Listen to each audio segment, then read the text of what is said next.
bunda semuanya, selamat datang di kajian hari ini dengan tema menghidupkan Al-Quran dalam keluarga. Saya Ranti Rusdiana, saya salah satu dari tim Sakina yang akan menjadi MC pada kajian hari ini. Alhamdulillah, di tengah-tengah kita juga sudah bergabung Kang Canun sebagai moderator, serta pemateri kita dari QAC Jakarta, Quranic Arabic Course. Baik. Tanpa basa-basi, saya persilahkan kepada Kang Canun. Mangga, Kang? Siap, mangga. Auzubillahi minasyaitonir rajim. Bismillahirrahmanirrahim. Rabbi shrah sadri wa yassir li amri wahlul 'uqdatam min lisani yafqahu qawli. Assalamualaikum warahmatullahi wabarakatuh. Aduh, mohon maaf sebelumnya, ayah bunda sekalian, ini suara lagi agak sedikit serak. Qadarullah, ini dari tadi pagi agak sedikit drop, tapi semoga bisa. Tapi pengen tetap nemenin ayah bunda sekalian, soalnya alhamdulillah hari ini saya ngundang salah satu guru saya nih. Alhamdulillah udah ada di sini. Ngomong-ngomong sebelumnya pengen tahu dulu dong, ini ayah bunda sekalian sekarang yang udah ada di sini, ini udah nyimak dari kota mana aja nih kalau saya boleh tahu? Boleh tahu ini nyimak dari kota mana aja? Oh, alhamdulillah Bogor ada, Ponorogo, Bandung, Cikampek, Pekanbaru, Masya Allah. Berarti ini udah jam 17 ya di sana ya? Insya Allah. Padang juga hadir. Saya rindu banget sama makan sate Padang. Soalnya kalau nggak salah sate Padang di Bandung tuh rata ya, bentuknya kayak gitu aja. Pertama kali ke Padang sana tuh kok jenisnya ternyata banyak ya sate Padang ya. Saya kira jenisnya satu aja gitu. Oke, ada lagi yang lain? Purwakarta, alhamdulillah. Jadi insya Allah ya, semoga kehadiran kita di sini, ayah bunda sekalian, berbuah keberkahan. Jadi kita 2 jam di sini nggak cuma sekedar ngumpul aja, nyimak ngezoom aja, tapi semoga yang nggak kalah penting itu adalah kita semuanya nanti berbuah keberkahan ya, kebermanfaatan buat kita semua. Dan yang paling penting, ayah bunda sekalian, salah satu guru saya sih pernah bilang kalau yang namanya ilmu itu pasti punya hak gitu ya. Jadi setelah misalkan datang ke kita, nempel ke kita, biasanya ilmu itu punya hak. Jadi bukan hanya sekedar untuk dikoleksi, tapi juga adalah untuk dieksekusi. Ya, jadi tidak hanya sekedar koleksi, tapi untuk eksekusi insya Allah. Karena yang memperbaiki hidup kita bukanlah ilmu, tapi memperbaiki hidup kita adalah ilmu yang dipraktikkan insya Allah. Nah, balik lagi ayah bunda sekalian, hari ini saya ngundang ya, kebetulan saya ngundang salah satu guru yang Masya Allah, beliau ini humble banget gitu ya. Jadi saya mau tanya dulu sama ayah bunda sekalian nih, kira-kira kalau anak bayi dikasih pizza, kira-kira ngelirik nggak anak bayinya gitu? Anak bayi dikasih pizza atau dikasih bakso, kira-kira bakal ngelirik nggak? Nggak, kenapa? Kenapa? Kok nggak bakal ngelirik? Soalnya nggak tertarik, belum ngerti itu makanan apa ya gitu. Dan sekarang kan kita mungkin juga tahu ya ayah bunda sekalian ya, harga emas mulia itu sekarang 1 gramnya mungkin sekitar 920.000 ya, sekitar 920.000 ya. Mau nggak ayah bunda misalkan dapat yang 5 gram aja gitu? Mau atau mau banget? Mau. Tapi kalau misalkan itu dikasih sama anak Anda misalkan masih 3 tahun gitu, kalau dikasih, dipegang, itu rasanya gimana tuh ya bunda sekalian? Keras, anak belum paham. Ya, sesuatu yang valuable aja, karena nggak ngerti, itu bakal jadi sesuatu yang diabaikan kan, kalau kata Mas Ibnu Jarkasi. Sesuatu yang diabaikan kan. Nah, jadi jangan-jangan begitu ayah bunda sekalian. Kita jangan-jangan seperti anak kecil yang sudah diberikan emas. Karena apa? Al-Quran ada di dalam rumah kita, tapi apakah kita memperlakukannya seperti orang yang betul-betul paham bahwa Al-Quran itu seperti apa? Karena guru yang saya undang ini adalah guru yang membuat saya jadi realize, jadi sadar banget. Oh, jangan-jangan selama ini saya ada fisik Al-Quran di dalam rumah gitu ya. Tapi ternyata saya cuman kayak anak kecil gitu. Anak kecil yang dititipin apa nih? Kayak anak kecil yang dititipin emas cuman diliatin ini apa gitu. Cuman kayak gitu doang. Bahkan ini yang menjadi salah satu curhatnya Rasulullah kalau nggak salah saya lupa ya. Mahjuro tuh kalau bisa tadi ingat kata Mas Ibnu tadi bilang diabaikan itu ada ayatnya tuh apa ya, mahjuro itu saya lupa, mungkin nanti kita bisa tanya sama guru kita satu ini gitu yang insya Allah akan menghadirkan dan memberikan oasis pembelajaran untuk kita. Nah maka ayah bunda sekalian, saya jadi benar-benar gregetnya itu adalah wah ini nih jangan sampai kita jadi bagaikan anak kecil tadi gitu, anak kecil yang tadi dapat emas ya udah Al-Qur'annya cuman kita nggak tahu bagaimana cara menghidupkannya di dalam rumah kita. Nah jadi kurang lebih seperti itu ayah bunda sekalian, dan saya jadi pengen berbagi kebahagiaan sih ketika saya ketemu sama beliau, jadinya saya jadi melek banget, oh Masya Allah ternyata caranya kita menghidupkan Al-Quran itu tidak hanya sekedar dengan redaksinya aja yang kita hidupkan, tapi ternyata kalau esensinya yang kita hidupkan itu jadi luar biasa banget. Dan bagaimana sih nanti caranya kita membangun esensi itu di dalam rumah kita gitu ya. Itu yang nanti insya Allah kita bakal ngobrol langsung sama guru kami ya. Dan mungkin tadi sih saya udah lihat udah ada ya, alhamdulillahirobbilalamin. Saya izin sapa dulu ya, Gurunda Mas Fikri. Assalamualaikum warahmatullahi wabarakatuh. Waalaikumsalam warahmatullahi wabarakatuh. Suara saya jelas? Alhamdulillah, jelas clear banget Mas. Alhamdulillah. Apa kabar Mas Fikri? Alhamdulillah baik. Aduh, alhamdulillah. Terima kasih banget Mas sudah berkenan untuk hadir di sini. Dan mungkin Mas Fikri berkenan untuk men-share kepada kami, yang mungkin yang kami masih fakir ini, biar kami jadi semakin bisa memahami bagaimana cara kami menghidupkan Al-Quran di dalam rumah. Mungkin waktu dan tempat akan kami persilakan kepada Mas Fikri. Silakan Mas. Baik, terima kasih. Bismillahirrahmanirrahim. Assalamualaikum warahmatullahi wabarakatuh. Waalaikumsalam warahmatullahi wabarakatuh. Alhamdulillah wassalatu wassalamu ala Rasulillah. Rabbi shrah li sadri wa yassir li amri wahlul 'uqdatam min lisani yafqahu qawli. Bapak Ibu yang dirahmati Allah, sebelum saya memulai, pertama-tama saya juga sama-sama murid gitu ya dengan Bapak Ibu sekalian.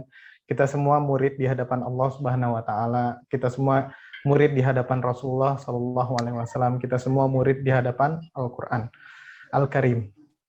Jadi izinkan saya sesama murid dengan Bapak Ibu, mungkin bedanya cuma terpaut beberapa jam, beberapa hari, beberapa waktu, belajar duluan, gitu aja gitu ya. Jadi saya tidak ada bedanya dengan Bapak Ibu. Itu yang pertama. Yang kedua, alhamdulillah, nama saya Muhammad Fikri Ibrahim. Posisi di Jakarta. Oke, so Bapak Ibu melihat saya dari Jakarta, dan saya dari QAC, Quranic Arabic Course. Quranic Arabic Course ini memang lembaga belajar bahasa Arab Al-Quran. Intinya kami fokus dalam belajar bahasa Arab Al-Quran. Nanti kenapa bahasa Arab Al-Quran nanti di akhir sedikit akan kami sharing, insya Allah. Nah, karena sebenarnya perkenalan detail saya nggak penting. Yang penting adalah kita bahas Al-Quran, betul. Itulah kenapa kita berkumpul di sini, ya. So saya akan masuk langsung ke materi kita. Bismillah, semoga Allah Subhanahu wa taala memudahkan. Baik, Bapak Ibu yang dirahmati Allah, saya memikirkan tentang sesi hari ini, menghidupkan Al-Quran dalam keluarga. Sebenarnya bukan memikirkan sesi ini, tetapi memikirkan Ramadan yang 1 pekan lagi. Itu yang saya pikirkan sebenarnya. Jadi karena banyak sekali orang yang reminder 10 hari lagi gitu kan, 9 hari lagi, kalau nggak salah 8 hari lagi gitu ya, terakhir pada update. Itu yang membuat saya dapat feel-nya gitu ya, dapat nuansanya. ini kita ngobrolin Ramadan ini gitu loh. Jadi kita ngobrolin selama sebulan di Ramadan tuh insya Allah apa gitu ya. Nah, mudah-mudahan Bapak Ibu, apa yang kita bahas sore hari ini bukan hanya menghidupkan Al-Quran dalam keluarga, tapi juga sebagai kegiatan menyambut Ramadan itu sendiri. Oke? So, mudah-mudahan Allah Subhanahu wa taala mengizinkan kita sampai Bapak Ibu di Ramadan tinggal 1 pekan lagi. Tinggal 1 pekan lagi, mudah-mudahan masih ada umur. Oke? Dan juga diizinkan untuk menyelesaikannya Ramadan insya Allah. Baik, ketika membahas tentang bagaimana menghidupkan Al-Quran dalam keluarga, ini memang pertanyaan atau topik yang apa ya? Kita mau bahas dari sisi mana gitu kan? Banyak sekali. Menghidupkan Al-Quran itu banyak Bapak Ibu, dari membaca, dari menghafal, dari apalagi itu mengulang-ulang dan lain sebagainya, itu banyak. Tetapi Bapak Ibu, ketika kita bertanya kepada para ulama, kita bertanya kepada Al-Quran gitu ya, bagaimana sih yang namanya menghidupkan Al-Quran? Dan ketika saya terus mencari, memang tidak ada jalan lain gitu loh. Jadi kayak ini tuh kayak syahadat la ilaha gitu kan, la sabila gitu ya, tidak ada jalan lain gitu ya. Tidak ada jalan lain selain tadabbur. Oke, Bapak Ibu bisa tulis, tidak ada jalan lain menghidupkan Al-Quran kecuali tadabbur. Oke, so saya akan jelaskan step by step nanti. Maksudnya tadabbur ini apa, gitu ya. Oke, so yang pertama adalah tidak ada jalan lain selain tadabbur untuk bisa kita menghidupkan Al-Quran di dalam keluarga, ya, untuk living the Quran. Oke. Kenapa tadabbur? Ya kan semua orang bertanya, kenapa tadabbur? Nah, sekarang kita akan coba sedikit melihat apa kata Al-Qur'an mengenai tadabbur. Oke, apa kata Al-Qur'an? A'udzubillahi minasyaitonirrajim. Bismillahirrahmanirrahim. Afala yatadabbarunal Qur'an. Walau kana min indi ghairillah lawajadu fihi ikhtilafan katsiran. So, Bapak Ibu di sini bisa tahu nomor ayatnya, nomor suratnya, dan terjemahannya Bapak Ibu bisa lihat.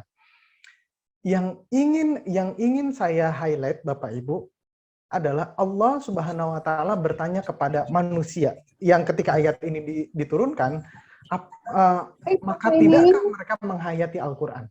Jadi Bapak Ibu, ketika Bapak Ibu membaca Al-Qur'an, mungkin Bapak Ibu membaca satu ayat, membaca satu kata tadabbur. Nanti di akhir akan saya bahas juga step by step-nya. Kita tidak bisa memahami begitu saja satu kata, satu ayat tanpa melihat lebih besar. Jadi kayak Bapak Ibu misalkan mendengar tentang kisah gitu ya, kisah. Kemudian di tengah-tengah kisah ada kata-kata yang berbunyi ayah akan makan kamu, gitu kan. Nah ini kita mikirnya udah suuzon, ayah akan memakan kamu, gitu kan. Dan kalau kita nggak tahu konteksnya, ternyata dia main kucing-kucingan, ternyata mereka sedang libur di akhir pekan, gitu kan. Ternyata ayahnya baru pulang dari luar negeri, dari tugas, dari apa segala macam. Saking kangennya, mereka bermain, saking lucunya, ayahnya akan bilang saya akan makan kamu, gitu kan. Kalau kita tidak tahu konteks itu, kita nggak akan memahami gitu kan. Oh ternyata konteksnya memakan ini adalah mereka sedang melepas rindu. Ternyata seperti itu. Oke. Okay? So, afala yatadabbarun Al-Qur'an? Maka tidakkah mereka menghayati Al-Qur'an? Yang jadi pertanyaan adalah siapa mereka, betul? So kalau Bapak Ibu masuk ke surat keempat ini, surat ini di kelompok ayatnya itu sedang berbicara tentang orang-orang munafik. Oke, orang-orang munafik. Jadi orang-orang yang sudah berislam, tetapi mereka itu masih ragu dengan Islamnya. Orang-orang yang sudah mengaku beriman, tapi masih ragu beriman. Kemudian Allah Subhanahu Wa Taala bertanya kepada mereka, afala yatadabbarun Al-Quran? Apakah mereka tidak melihat Al-Quran lebih dalam, gitu ya? Nanti akan saya jelaskan kenapa tadabbaro di sini menjadi menghayati, mendalami, gitu ya. Bapak Ibu bisa melihat di terjemahannya menghayati, mendalam. Oke. So artinya Bapak Ibu, kalau Allah Subhanahu wa taala menurunkan ayat ini di dalam kelompok ayat sedang berbicara tentang orang-orang munafik. Oke. So artinya Bapak Ibu, bagaimana caranya supaya kita tidak menjadi munafik? Kita melakukan sebaliknya. Betul? Maka kita bertadabbur Al-Quran, maka kita tidak menjadi bagian dari orang-orang munafik. Kenapa Allah Subhanahu wa Ta'ala tidak menurunkan ayat ketika Rasulullah SAW lagi berbincang bersama para sahabat? Kenapa konteksnya tidak lagi haji? Kenapa konteksnya tidak lagi bulan Ramadan? Kenapa? Kenapa harus konteks orang munafik? Gitu kan? Nah, ini adalah yang perlu kita garis bawahi. Ternyata tadabbur itu bisa mengisi hati kita dari yang jelek-jelek itu. Oke, keburukan-keburukan itu. Pikiran-pikiran yang istilahnya membawa kita yang tadinya sudah berislam, beriman, terus belok gitu. Nah, jadi untuk menambah kuat iman kita itu dengan tadabbur. Itu yang pertama. Kenapa tadabbur? Kemudian kata tadabbur yang kedua keluar lagi. A'udzubillahi minasyaitonirrajim. Afalam yadabbarul qaula am ja'ahum ma lam ya'ti aba'uhum al-awwalin. Nah, ini juga kata tadabbur di sini. Di sini juga disebut menghayati juga. Oke? Sebentar Bapak Ibu. Mohon maaf.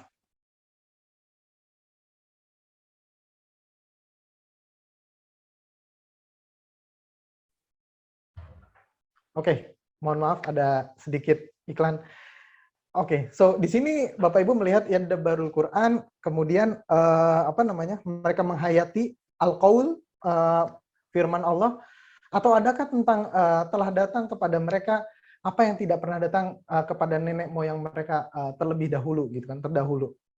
Nah, ini ayat ini kalau Bapak Ibu baca di suratnya ya, itu konteksnya tentang orang-orang musyrik. Beda ya Bapak Ibu, kalau orang munafik itu dia sudah berislam gitu ya, tetapi dia ragu. Kalau orang musyrik, mereka nggak mau Tuhannya satu gitu. Mereka maunya nyembah A, nyembah B, nyembah C gitu ya. Kalau Tuhannya rezeki apa, Tuhannya kematian apa, Tuhannya perang apa gitu ya. Nah, kemudian Allah Subhanahu wa Ta'ala bertanya juga sama kelompok orang ini. Afalam yadabbarul qaul? Tidakkah mereka mentadaburi qaul? Jangan salah Bapak Ibu, orang-orang musyrik, orang-orang munafik di konteks-konteks surat di Al-Quran itu kondisinya berada di sekitar Rasulullah SAW. Jadi mereka tahu bahasa Arab, kadang mereka paham Al-Quran, tetapi mereka tetap deny. Oke, makanya di situ kata tadabbur ini keluar untuk orang-orang munafik, untuk orang-orang musyrik. Oke, so the next. Selanjutnya, kata tadabbur juga keluar di sini. A'udzubillahi minasyaitonirrajim. Kitabun anzalnahu ilaika mubarakun liyadabbaru ayatihi wa liyatadzakkaru ulul albab. Nah, perhatikan Bapak Ibu. Surat ini itu keluar di antara kisah Nabi Sulaiman. Oke? Di antara kisah Nabi Sulaiman. Perhatikan, di sini bukan pertanyaan.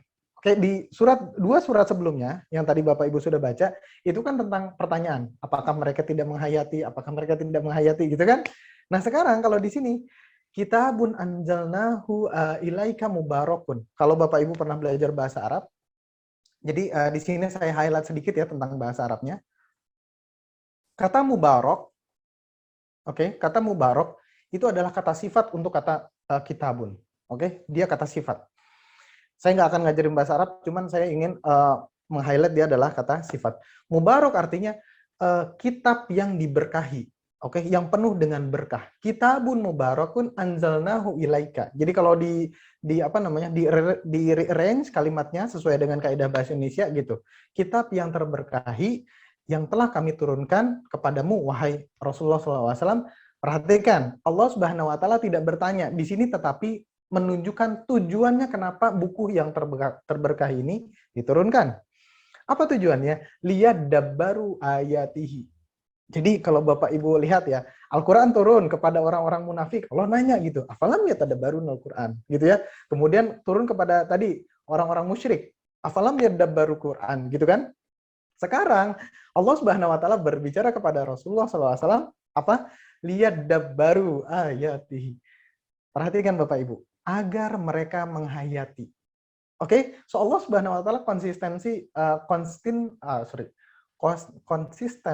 secara konsisten itu berbicara kepada orang munafik, kepada orang musyrik, bahkan kepada Rasulullah SAW bilang lihat dabbaru, supaya mereka ini umum siapapun, lihat dabbaru ayatihi. Siapapun kalau mereka datang ke Al-Qur'an, kalau mereka bersentuhan dengan Al-Qur'an, lihat dabbaru ayatihi, supaya mereka mentadaburi, menghayati ayat-ayatnya. Wa liyatadzakkaru ulul albab. Nanti yang liyatadzakkaru ulul albab saya bahas di akhir, oke?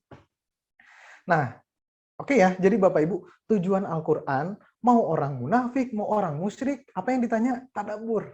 Bapak Ibu, ya, yang ditanya adalah tadabbur. So artinya Bapak Ibu, kalau kita tidak mau jadi munafik, kalau kita tidak mau jadi musyrik gitu ya, kata Allah, apakah kamu tidak mentadaburi? Gitu, ya. Oke. Selanjutnya. Jadi udah tahu kenapa kita harus tadabbur? Terakhir. Oke. Terakhir ini yang paling sering dikutip kalau kita mau mentadaburi Al-Qur'an atau belajar Al-Qur'an. A'udzubillahi minasyaitonirrajim. Afala yatadabbaruna Al-Qur'an am ala qulubin aqfaluha. Nah, ini dia ayat ini di sekitaran tentang orang-orang munafik juga. Sebenarnya ayat ini yang membedakan antara munafik dan mukmin sebenar-benarnya. Oke? Afala yatadabbaruna Al-Qur'an am ala qulubin aqfaluha. Tidakkah mereka menghayati Al-Qur'an ataukah di hati mereka sudah terkunci? Tadi Kang Canun sedikit ngobrol tentang bahasa Arab kayak gitu ya. So Bapak Ibu, sedikit supaya Bapak Ibu tahu ya. Aqfaluha secara bahasa Arab itu adalah kepemilikan. Seharusnya kuncinya siapa? Kuncinya hati, gitu ya. Jadi apakah hati mereka punya kunci, punya penutup, punya gembok, gitu loh, ya. Jadi bukan ataukah hati mereka sudah terkunci, bukan, gitu ya. Jadi bukan sesuatu yang mengunci, tapi mereka punya kunci, mereka sengaja menutup si hatinya ini. Am ala qulub ini, oke? So Bapak Ibu, sehingga kenapa pentingnya tadabbur, Bapak Ibu? Karena itulah yang membedakan kita dengan munafik, dengan musyrik, ya. Kemudian ini juga sebenarnya membedakan antara munafik dengan musyrik. Afala yatadabbaruna Al-Qur'an am ala qulubin aqfaluha. Bapak Ibu tahu ketika orang-orang munafik ketika dikasih tahu gitu kan, bahwasannya Bapak Ibu baca aja surat munafik. Nasyhadu annaka Rasulullah. Kami bersyahadat, kami bersaksi bahwasannya kamu adalah utusan Allah, gitu kan, para orang munafik. Seharusnya Bapak Ibu, kalimat itu nggak keluar. Kenapa? Kalau mereka tidak benar-benar istilahnya meyakinkan orang lain. Kadang-kadang Bapak Ibu ngomong kayak gini, saya senang banget loh sama sepak bola, gitu. Terus kenapa kalau senang sepak bola ya main aja sepak bola gitu? Ya enggak, saya tuh senang sepak bola gitu loh. Karena Bapak Ibu pengen dianggap gitu. Oh, dianggap gaul, dianggap apa segala macam gitu kan. So, orang-orang munafik Bapak Ibu itu perlu ngomong ke Rasulullah, saya beriman loh, saya muslim loh, saya bersaksi engkau adalah Rasulullah dan lain sebagainya. Tetapi Bapak Ibu, giliran mereka di belakangnya Rasulullah, itu mereka nggak nurut sama Rasulullah, oke? Bukan hanya nggak nurut sama Rasulullah, mereka masuk Islam hanya demi posisi, misalkan sebagai pemimpin perang atau apapun, sebagai ketua kelas dan lain sebagainya, gitu ya, apapun itu. Nah, afala yatadabbaruna Al-Qur'an, sehingga yang dibicarakan oleh Allah Subhanahu wa taala di sini bukan permukaan. Oke, bukan sholatnya, bukan pokoknya bukan ibadah yang terlihat. Am ala qulubin aqfaluha. Apakah di hatinya ada penutupnya? Pertanyaan saya Bapak Ibu. Ini saya ngomong kayak gini, sharing ke Bapak Ibu. Kemudian Bapak Ibu mendengarkan di tempat masing-masing. Apakah kita tahu sama tahu apa isi hati kita satu sama lain terhadap Al-Qur'an? Kan enggak. Yang ditanyakan sama Allah Subhanahu wa taala di antara orang-orang yang membedakan antara orang munafik dengan mukmin adalah am ala qulubin aqfaluha. Am ala qulubin aqfaluha. Jadi hati kita terkunci apa enggak ini gitu. Kita sengaja mengunci hati kita atau tidak. Oke, so that's why kita perlu tadabbur. Karena tadabbur itu sangat penting Bapak Ibu. Enggak ada yang namanya menghidupkan Al-Qur'an di keluarga, di kehidupan, bahkan untuk personal tanpa kita tadabbur. Nothing, nggak ada seperti itu. Oke, how to-nya, bagaimana step by step-nya nanti akan kita bareng-bareng jalan. Oke, itu kenapa kita belajar atau kita bertadabbur. Oke, bagaimana kita tadabbur? Sebelum saya lanjut, kata tadabbur, Bapak Ibu, ya. Kata tadabbur di dalam bahasa Arab itu berasal dari kata dabaro yudabbiru gitu ya. Dabaro yadburu, dubur. Kalau dalam bahasa Indonesia ada istilah dubur, belakang, oke, dubur. So, tadabbur itu artinya kita melihat sesuatu itu sampai ke detail, ke belakangnya. Ini mohon maaf ya, mohon maaf Bapak Ibu. Kalau Bapak Ibu bisa ngelihat orang cuman dari bayangan belakangnya sekelibet, itu namanya Bapak Ibu udah tadabbur orang itu. Kenapa? Karena ngelihat punggungnya aja kita tahu gitu. Oh, kayaknya si Fulan deh. Terus Bapak Ibu lihat depannya, oh kan, bener kan si Fulan kan gitu. Jadi Bapak Ibu melihat belakangnya aja Bapak Ibu tahu gitu ya. Karena Bapak Ibu udah tahu depan belakangnya dia seperti apa. So, kalau kita sudah kenal Al-Qur'an gitu ya, mau disebutin tentang istilahnya apapun tentang Al-Quran, kita tuh kayak langsung terpaut gitu. Nah, itu namanya tadabbur tuh kita udah sampai segitunya gitu ya. Mau disebutin ayatnya, mau disebutin apalagi nama suratnya, mau apapun itu kita kayaknya udah tersentuh banget gitu ya. Kayak ngeklik banget gitu ya. Kayak kalau kita ngobrolin Al-Quran tuh kayak rasa cinta, kemudian istilahnya, bukan hanya cinta, tapi juga rasa yakin bahwasannya kalau saya tidak menghidupi istilahnya, bukan menghidupi, menerapkan dalam kehidupan apapun yang dikatakan Al-Quran, itu saya nggak enak gitu loh. Jadi kayak Bapak Ibu kayak value yang Bapak Ibu nggak akan lepas gitu. Nah, itu tadabbur, oke? Jadi melihat sampai dengan ke belakang. Atau Bapak Ibu juga bisa kayak gini. Contoh Bapak Ibu misalkan senang masak-masak gitu ya, senang masak-masak. Ketika Bapak Ibu melihat bakwan misalkan, Bapak Ibu tahu nih kalau bakwannya warna kecoklatan itu bahannya apa. Kalau bakwannya bala-bala kalau di Bandung ya, kalau bala-balanya warna kuning-kuningan ini apa gitu ya. Jadi cara masaknya tahu, kemudian bahannya tahu, cuman melihat sekilas. Oke? So karena apa? Tadabbur itu juga berarti dabbaro yudabbiru, artinya mengorganize. Jadi kayak kalau di Arabic language, di dalam bahasa Arab gitu ya, Bapak Ibu manajer itu namanya mudabbir. Mudabbir. Jadi yang mengurusi segala sesuatu sampai dengan belakangnya. Jadi karena Bapak Ibu sudah sering mengurusi hal-hal kayak gitu, Bapak Ibu senang masak, sering masak gitu ya, dan tahu kalau gambar bentuknya kayak gini, rasanya kayak gini dan lain sebagainya gitu ya. Sehingga Bapak Ibu ngelihat sekilas juga, oh saya tahu.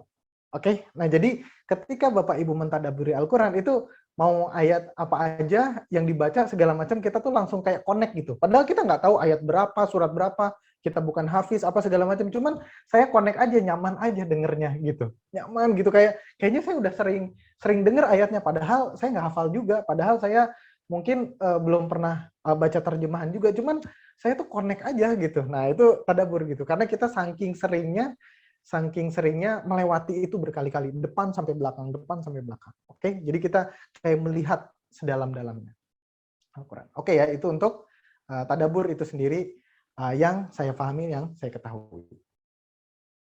Tapi Mas Fikri, saya pernah dengar istilah tafsir, Mas Fikri. Bagaimana? Nah, ini sebelum kita ke how to ya Bapak Ibu, bagaimana tadabbur, saya ingin mengklirkan dulu tadabbur dengan tafsir. Oke? So, Bapak Ibu, secara garis besar, tafsir adalah sumber tadabbur. Ya, Bapak Ibu. Jadi idealnya kalau Bapak Ibu tadabbur itu pasti buka tafsir. Idealnya. Oke, idealnya. Nah, sehingga apa perbedaan tadabbur dengan tafsir? Tafsir itu sumbernya, otoritasnya. Tadabbur itu adalah proses kita menginternalisasinya. Oke, menghayatinya. Jadi ketika Bapak Ibu misalkan Bapak Ibu lagi bahas surat An-Nas atau surat Al-Fatihah gitu ya, Bapak Ibu buka tafsir apa segala macam, Bapak Ibu bikin catatan, Bapak Ibu merefleksikan ke diri sendiri, Bapak Ibu tidak menafsirkan. Bapak Ibu hanya melihat ke cermin, ke Al-Quran gitu ya, oh ternyata diri saya itu masih kurang, oh ternyata diri saya itu alhamdulillah dalam kondisi aman karena sering berdoa dan lain sebagainya. So itu adalah ketika Bapak Ibu tadabbur. Beda lagi dengan tafsir. Kalau tafsir itu Bapak Ibu harus ngambil kuliah A, B, C, D, E, F, G, H, I, J sampai syaratnya terpenuhi, fikih, usul fikih, kemudian tarikh adab dan lain sebagainya. Pokoknya banyak lah ya list skill yang harus dimiliki oleh seorang mufassir gitu. Nah, baru dia bisa bikin tafsir. Jadi clear ya. Jadi ketika Bapak Ibu belajar tadabbur atau Bapak Ibu mentadabburi satu ayat, Bapak Ibu tidak menafsirkan. Oke. Dan juga setelah Bapak Ibu tadabur, ini perlu digarisbawahi, Bapak Ibu tidak ujuk-ujuk punya otoritas untuk memblame, untuk menyalahkan orang lain, enggak. Singkat cerita gini, misalkan ada anak umur 12 tahun, ada anak umur 5 tahun, ya kan? Kemudian yang anak umur 12 tahun ini saking bandelnya gitu kan, main, kemudian becek-becek segala macam, pulang ke rumah, bundanya lihat. Kakak, kenapa kamu sampai kotor gini dan lain sebagainya? Main bola bunda seperti biasa dan lain sebagainya gitu kan. Kamu nggak boleh gini-gini, bunda tuh capek nyuci bajunya. Kemudian apa namanya, ini tuh lagi susah gitu, corona, kamu malah main kotor-kotoran, nggak jaga protokol dan lain sebagainya. Tiba-tiba adiknya yang umur 5 tahun datang. Iya nih dasar, nggak ikut protokol segala macam. Berhak nggak? Berhak nggak adiknya? Marahin juga. Bundanya, kamu siapa? Bukan. Oke. Ketika Bapak Ibu membaca Al-Quran, Allah Subhanahu wa taala berbicara kepada Bapak Ibu. Orang lain baca Al-Quran, Allah Subhanahu wa taala berbicara kepada orang lain. Dengan Bapak Ibu mengetahui satu ayat, bukan berarti Bapak Ibu punya hak untuk judge, untuk blame dan lain sebagainya. No. Untuk bully others gitu. Untuk dia dasar tuh yang apa namanya suka nongkrong malam-malam, dasar tuh yang suka keluyuran dan lain sebagainya. Who are you to judge? Who are we to judge? Oke? Jadi bentadaburi itu adalah lebih ke dalam, lebih ke dalam, lebih ke dalam. Kita memperbaiki diri kita sendiri. Oke, fixing ourselves. Begitu juga dalam keluarga nanti ya. Mungkin Bapak Ibu selama Ramadan bersama anak, bersama istri, bersama orang tua gitu kan mentadaburi Al-Qur'an. Ketika baca satu ayat, everybody look into their own self gitu ya. Setiap orang melihat ke dalam dirinya masing-masing. Bukan jari ini langsung sana si fulan enggak. Tuh kan apa kata Abi, tuh kan apa kata kakak, tuh kan apa kata bunda. No. Oke, none of it. So kita kembalikan ke diri sendiri, fixing ourselves. Oke ya, that's tadabbur. Ya, jadi Bapak Ibu clear, oke di situ. Mentadaburi bukan menjadikan kita otoritas, gitu ya. Tapi Mas Fikri, saya masih pemula gitu, baru bisa baca Al-Quran. Nih saya anggap Bapak Ibu semua sama rata-rata ya. Saya selalu menganggap kita semua pemula gitu ya. Rata-rata saya baru bisa baca Al-Quran dan nggak tahu apa itu artinya dan lain sebagainya, buka terjemah juga nggak ngerti gimana. Semua atas izin Allah Bapak Ibu. Semua atas izin Allah. Kalau Bapak Ibu pernah dengar cerita tentang Ibnu Hajar Al-Asqalani, beliau ada seorang hafiz hadis maksudnya, bukan hafiz Quran dalam konteks hafiz ya, tetapi zaman dulu hafiz itu hadis, bukan Quran. Baru di zaman sekarang hafiz itu disebut Quran. Oke, kalau zaman dulu kalau ada orang bertitel Al-Hafiz itu namanya hafiz hadis ya.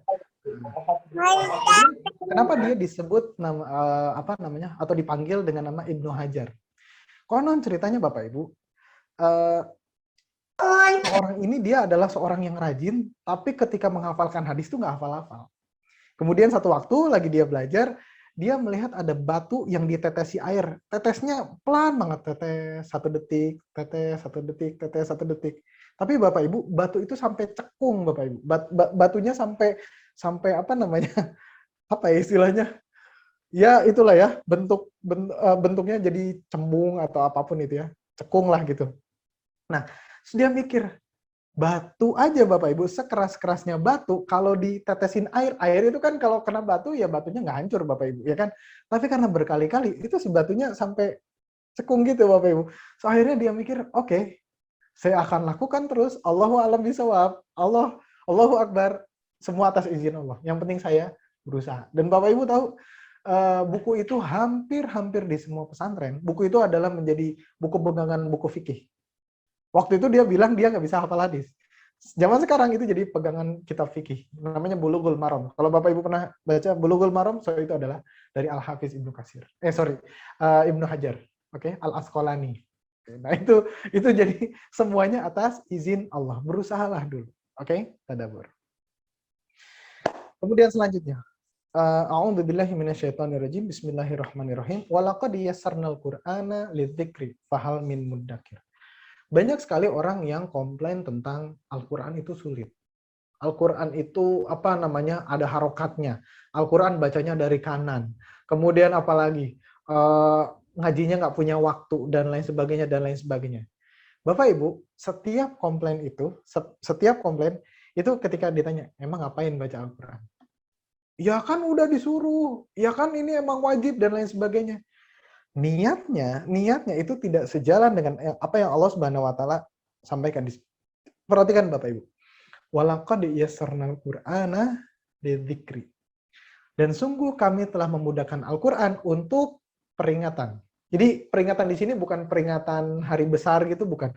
Peringatan di sini maksudnya mengingatkan kita as a reminder, oke? As a reminder to ourselves.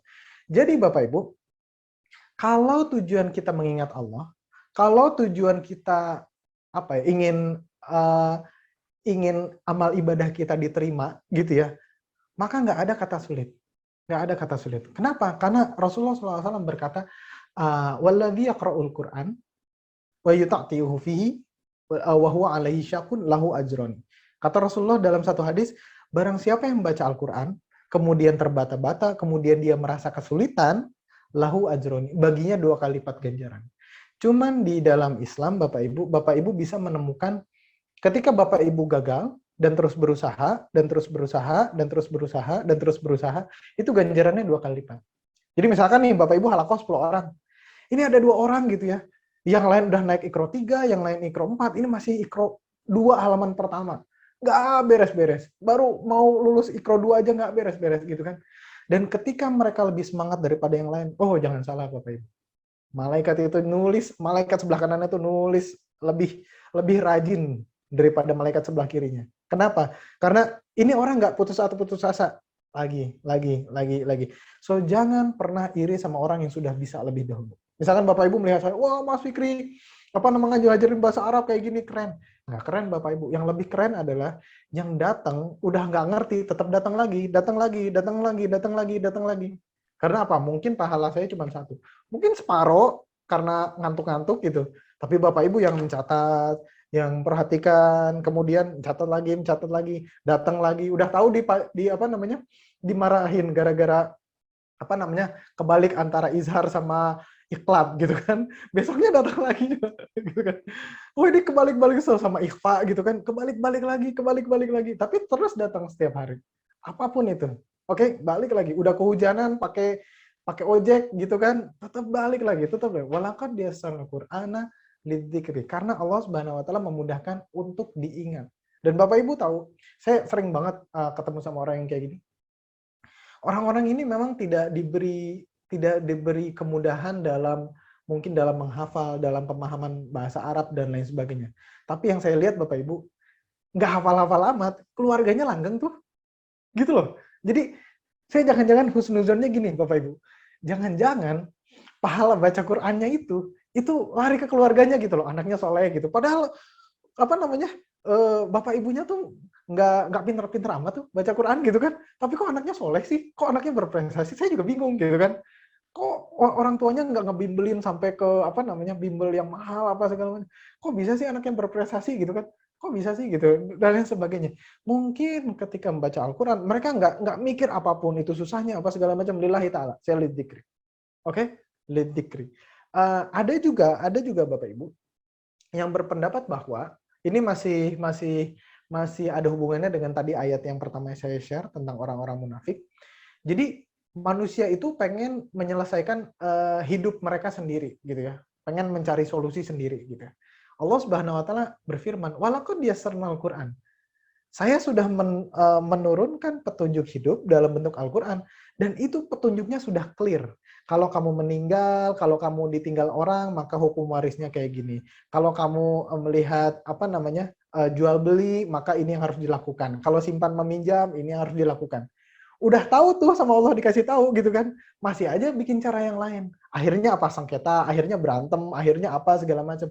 Ada yang bilang juga kayak gitu. Sehingga Bapak Ibu mempelajari Al-Qur'an dari bacanya aja, dari abatasanya itu sampai dengan kita menerapkan kehidupan, Allah Subhanahu wa taala bilang walaqad yassarnal Qur'ana lidzikri. Sampai ke level fikih. Jadi ini bukan cuman dalam bentuk baca ya Bapak Ibu, sampai level fikih, sampai level penerapan kehidupan, bermasyarakat, berkeluarga dan lain sebagainya.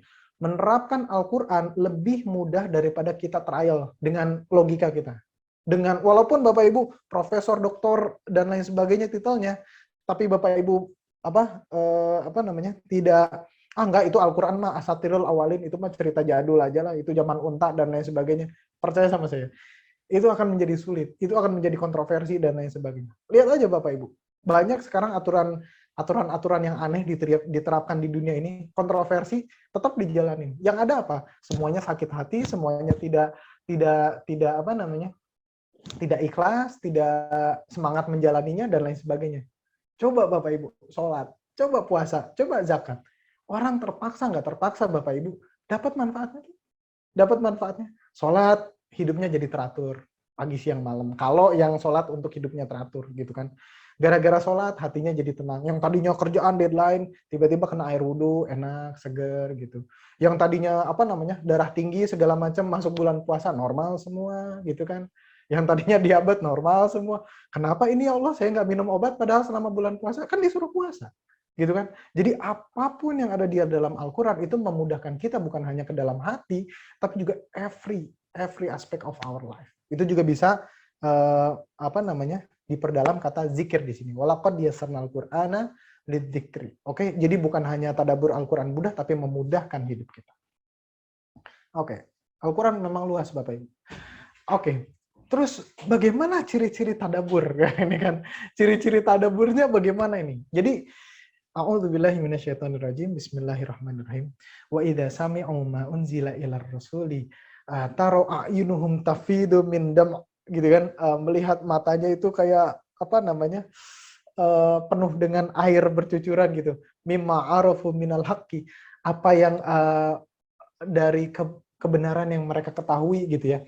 Yaquluna rabbana amana faktubna ma'asyahidin.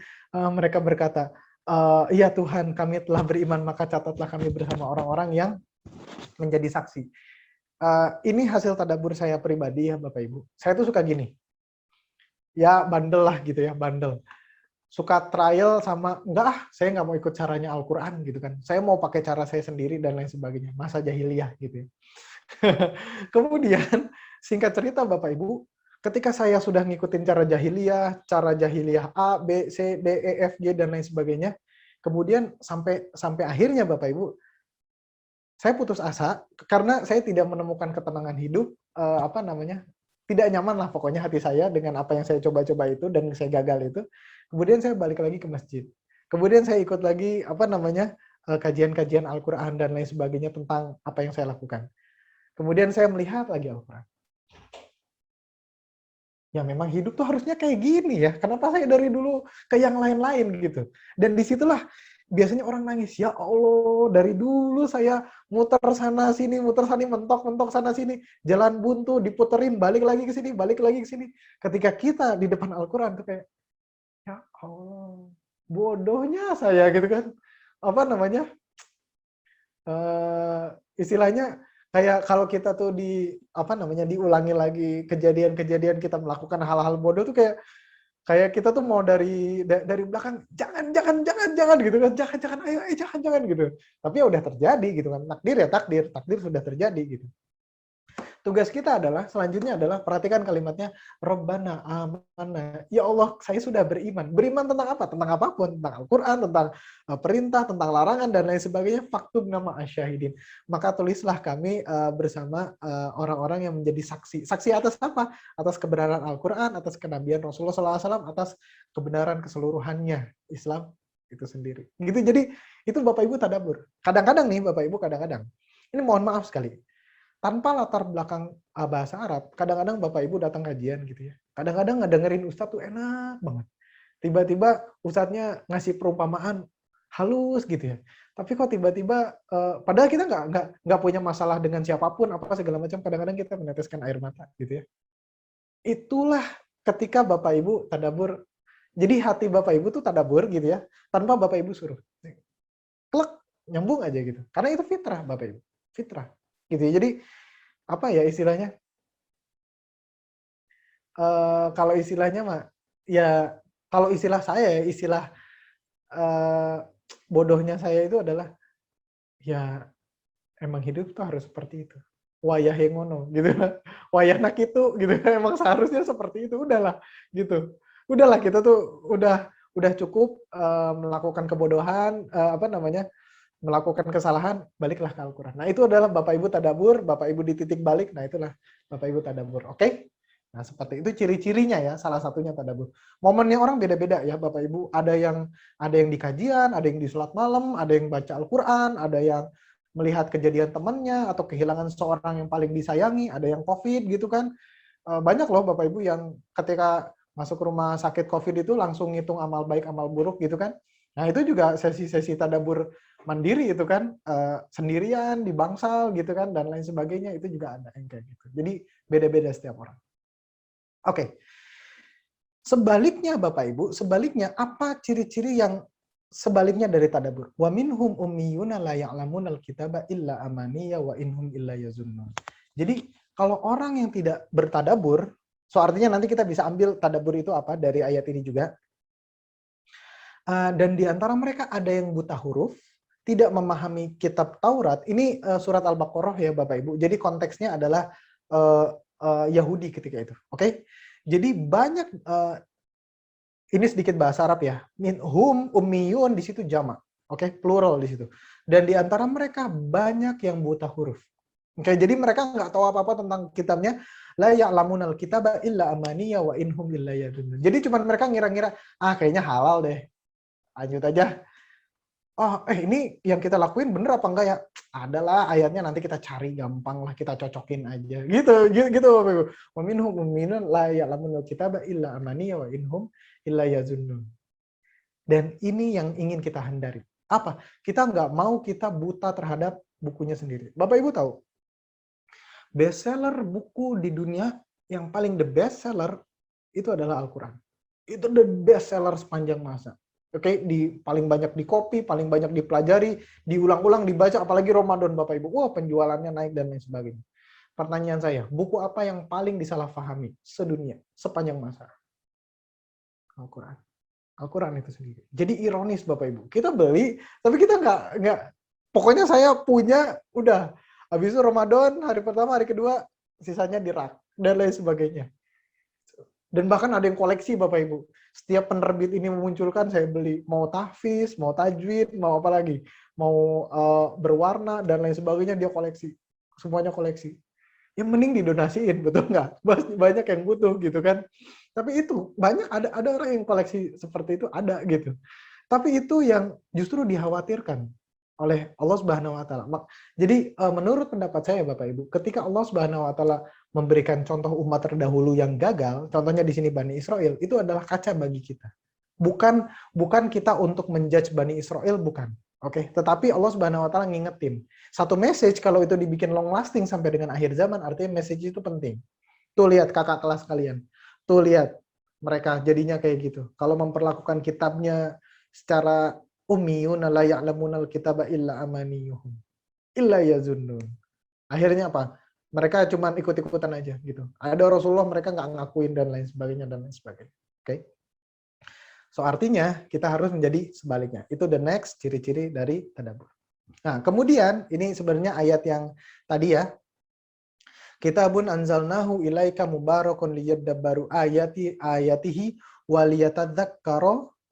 Nah, di sini ada yatadzakkaru. Jadi setelah mentadaburi Bapak Ibu, itu yatadzakkaru. So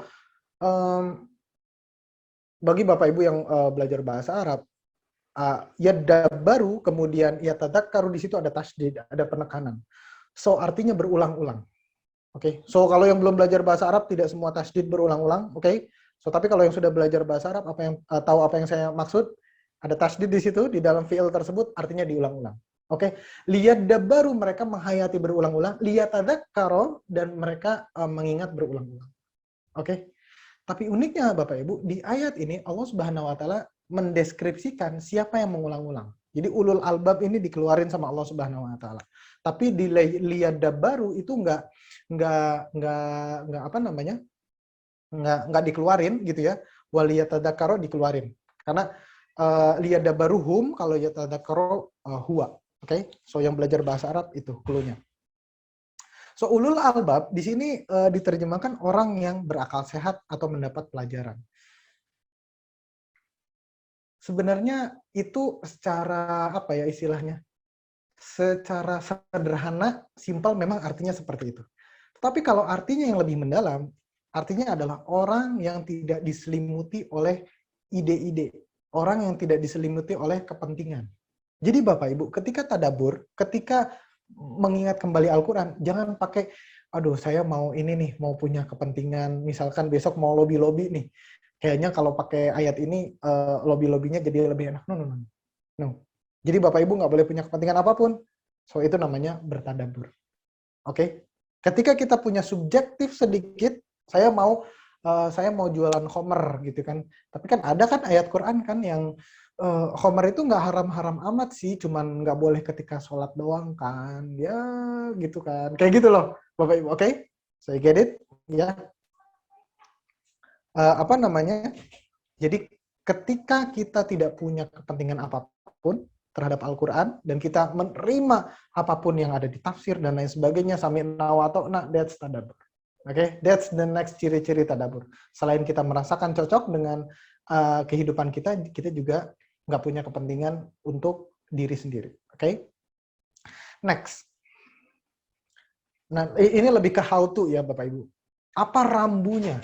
Tadi Kang Canun bilang bagaimana. Nah, ini bagaimananya Bapak Ibu ya. Bagi siapapun yang mempelajari Al-Quran, Bapak Ibu, ya, entah Bapak Ibu belajar membaca dengan indah, menghafalkan, atau ya bagaimanapun Bapak Ibu mempelajari Al-Quran, fondasi pertama itu adalah tadabur. That's the first. Oke? So Bapak Ibu melihat Al-Quran lebih dalam, memahami itu adalah fondasi. Karena kalau cuman dihafalin, cuman apa segala macam, dan Bapak Ibu ketika kehidupan jauh dari itu, so no, you're not doing tadabur. Bapak Ibu tidak mentadaburi. Oke? Itu yang pertama. Yang kedua, persiapkan diri dengan adab yang baik.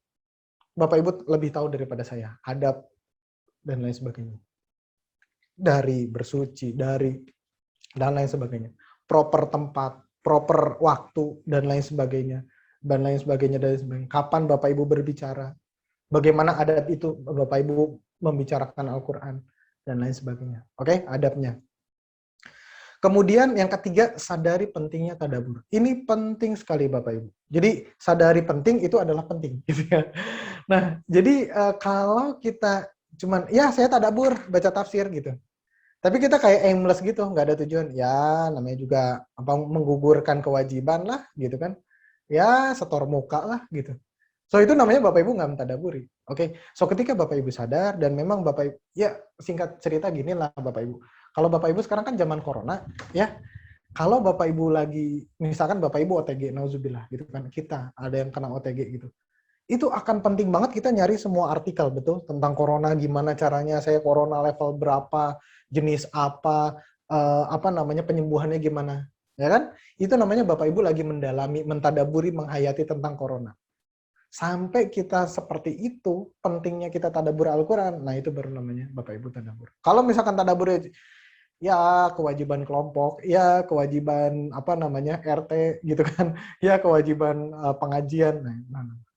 Oke, mari kita perbaiki niat kita, mumpung Ramadan, kita memasuki Ramadan dengan niat yang baik. Tadabur. Kemudian baru selanjutnya merenungkan, memperhatikan, memikirkan ayat-ayatnya. Oke, so Bapak Ibu, ini saya ingin sedikit cerita tentang istilah surat dan ayat dalam Al-Quran. Istilah surat itu tidak ditemukan dalam kitab apapun, oke, yang lain surat. Jadi ini bukan bahasa Indonesia ya, suratun, oke, dalam Al-Quran. Kemudian sebelum Al-Quran itu turun, orang Arab sendiri pun nggak pakai istilah surat, suratun gitu nggak, oke. So kenapa mereka menggunakan istilah surah? Itu yang apa? Kenapa Allah Subhanahu Wa Taala menggunakan istilah surah untuk Al-Quran? Jadi surah itu uniknya dia punya akar kata sin waw. Sur dalam bahasa Arab klasik zaman dulu itu artinya benteng, pagar.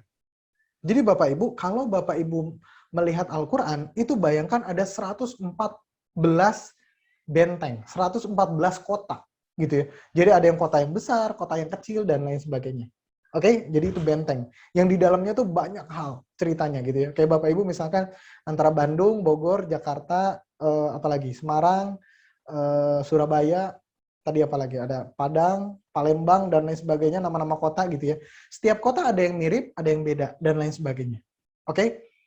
Sehingga Bapak Ibu, kita nggak bisa bilang, saya udah pernah ke Jakarta, Jakarta tuh di Indonesia, artinya kota di Indonesia sama semua, nggak bisa.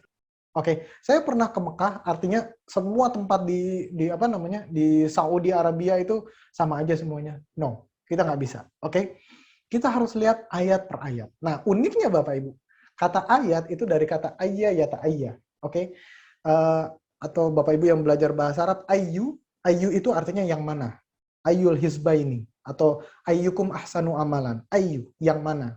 Artinya which one? Jadi ayat itu adalah kalau Bapak Ibu jalan-jalan keliling kota, itu seperti apa namanya pelang besar yang menunjukkan arah kita kemana. Mau lurus, kanan, kiri, dan lain sebagainya. Jadi di dalam setiap kota, ayatnya itu beda-beda. Mungkin saya masuk Bandung, tulisannya selamat datang di kota Bandung. Mungkin kalau misalkan saya masuk Bogor, Wilujeng Sumping. Sebenarnya artinya sama, cuman beda gitu kan. Beda posisinya, beda fontnya, dan lain sebagainya gitu kan. Atau misalkan kalau masuk Jakarta, karena Jakarta semua sisi bisa dimasuki gitu ya, nggak cuma timur, barat, dan lain sebagainya, selamat datangnya ada di misalkan cuma di tempat apa kayak Monasnya gitu. Selamat datang di ikon kota Jakarta gitu kan. Cuman selamat datangnya di situ doang gitu. Jadi setiap surat itu beda, oke? Setiap ayat itu beda. Maka dari itu Bapak Ibu, mentadaburi itu nggak bisa cuman ya saya udah baca, nggak bisa. Kita harus merenungkan, memperhatikan, memikirkan gitu. Kalau Bapak Ibu misalkan masuk ke suatu kota cuman tidur, Bapak Ibu nggak ke Bandung namanya gitu. Bapak Ibu sekali ke Bandung gitu ya, karena keperluan bisnis doang, keperluan meeting gitu. Yang dilihat cuma lampu merah, aduh ayo cepet telat meeting gitu kan. Bapak Ibu belum tentu tahu mana apa namanya tempat makanan yang enak, padahal kulinernya banyak. Contohnya kayak gitu ya. Misalkan ke Jakarta gitu. Waduh ini saya cuma mau meeting yang diurusin lampu merah. Nggak tahu bahwasannya di Jakarta misalkan banyak tempat perbelanjaan juga yang keren-keren, canggih-canggih, dan lain sebagainya gitu. Nah, jadi setiap ayat, setiap surat itu spesial. Itu harus kita renungkan, perhatikan, pikirkan. Anggap Bapak Ibu berjalan-jalan di satu kota. Oke? Bapak Ibu nggak akan disebut apa namanya memahami satu kota sampai Bapak Ibu muter-muter gitu kan. Hafal gitu, jalan tikus, dan lain sebagainya. Nah, kayak gitu. Oke? Mudah-mudahan memahami. Kemudian yang kelima, ketika Bapak Ibu nggak paham, ya, Bapak Ibu don't get it gitu. Gimana ini maksudnya? Bapak Ibu tanya guide. Tour guide-nya nggak ada. Bapak Ibu tanya guide. Guide kita apa? Tafsir. Oke, jadi orangnya mungkin nggak hadir di sekitar kita. Para mufasir udah wafat dan lain sebagainya. Yang masih hidup gitu kan. Tapi banyak kan buku tafsir yang kita baca ya kayak Ibnu Katsir, kemudian apalagi Dr. Apa namanya Wahab Zuhaili, kemudian Said Kutub. Mereka udah wafat ya gimana gitu kan. Ya kita cuma membacanya kemudian membantu kita mendalami. Gitu ya. Nah, jadi itu merujuk kepada tafsir-tafsir. Jadi nggak ada yang namanya tadabbur nggak buka tafsir. Sama kayak nggak ada masuk ke Bandung, Bapak Ibu nggak buka Google Map, pasti Bapak Ibu perlu petunjuk betul. Atau paling nggak tanya sama tukang parkir, Mang, kalau ke Gedung Sate lewat mana yang paling cepat, yang nggak macet di mana? Betul kan? Nah, kayak gitu. Oke ya, lanjut. Kemudian mengetahui asbabun nuzul. Nah, ini penting banget Bapak Ibu. Kadang-kadang, ya kayak tadi lah, saya bilang, ayah akan makan kamu, gitu kan. Tanpa konteks kita akan bilang, ini rumah tangga apa sih? Bukan kekerasan dalam rumah tangga, kekerasan bully pada anak ini, gitu kan. Ayah akan makan kamu. Padahal nggak pernah pulang, ayah macam apa ini, gitu kan. Kalau bahas parentingnya gitu. Karena kita nggak tahu asbabun nuzul. Ada ayat tentang jihad, ada ayat tentang potong tangan, ada ayat tentang apa, segala macam. Kok ini banget sih segala macam kayak gini? Kita nggak tahu asbabun nuzul gitu kan. Ada ayat tentang apa lagi istilahnya, bunuhlah mereka dan lain sebagainya. Ya kayak gitulah ya. Nah, jadi itu harus juga ya. Kemudian mengulang-ulang bacaan yang berkaitan dengan pengalaman pribadi hingga berkesan di hati. Ini jadi setelah baca tafsir pun Bapak Ibu, poin sebelum kita apa namanya? Sebelum kita menyelesaikan tadabbur kita harus mengulang-ulang sampai kita ngerasa. Jadi gini deh Bapak Ibu, kan Bapak Ibu Al-Qur'an itu punya masing-masing kan. Jadi ketika Bapak Ibu baca, anggaplah Allah Subhanahu wa taala itu sedang berbicara kepada Bapak Ibu. dikasih tahu, dikasih wejangan dan lain sebagainya, petua kayak gitu. Jadi especially for you, gitu ya. Jadi khusus untuk Bapak Ibu. Itu sampai berkesan di hati. Nah, kemudian bagaimana kalau saya masih belum berkesan? Pindah ke ayat selanjutnya, pindah ke ayat selanjutnya, pindah ke ayat selanjutnya. Kadang-kadang satu ayat belum berkesan, di ayat selanjutnya kita baru paham konteksnya. Di ayat setelahnya baru paham konteksnya dan lain sebagainya.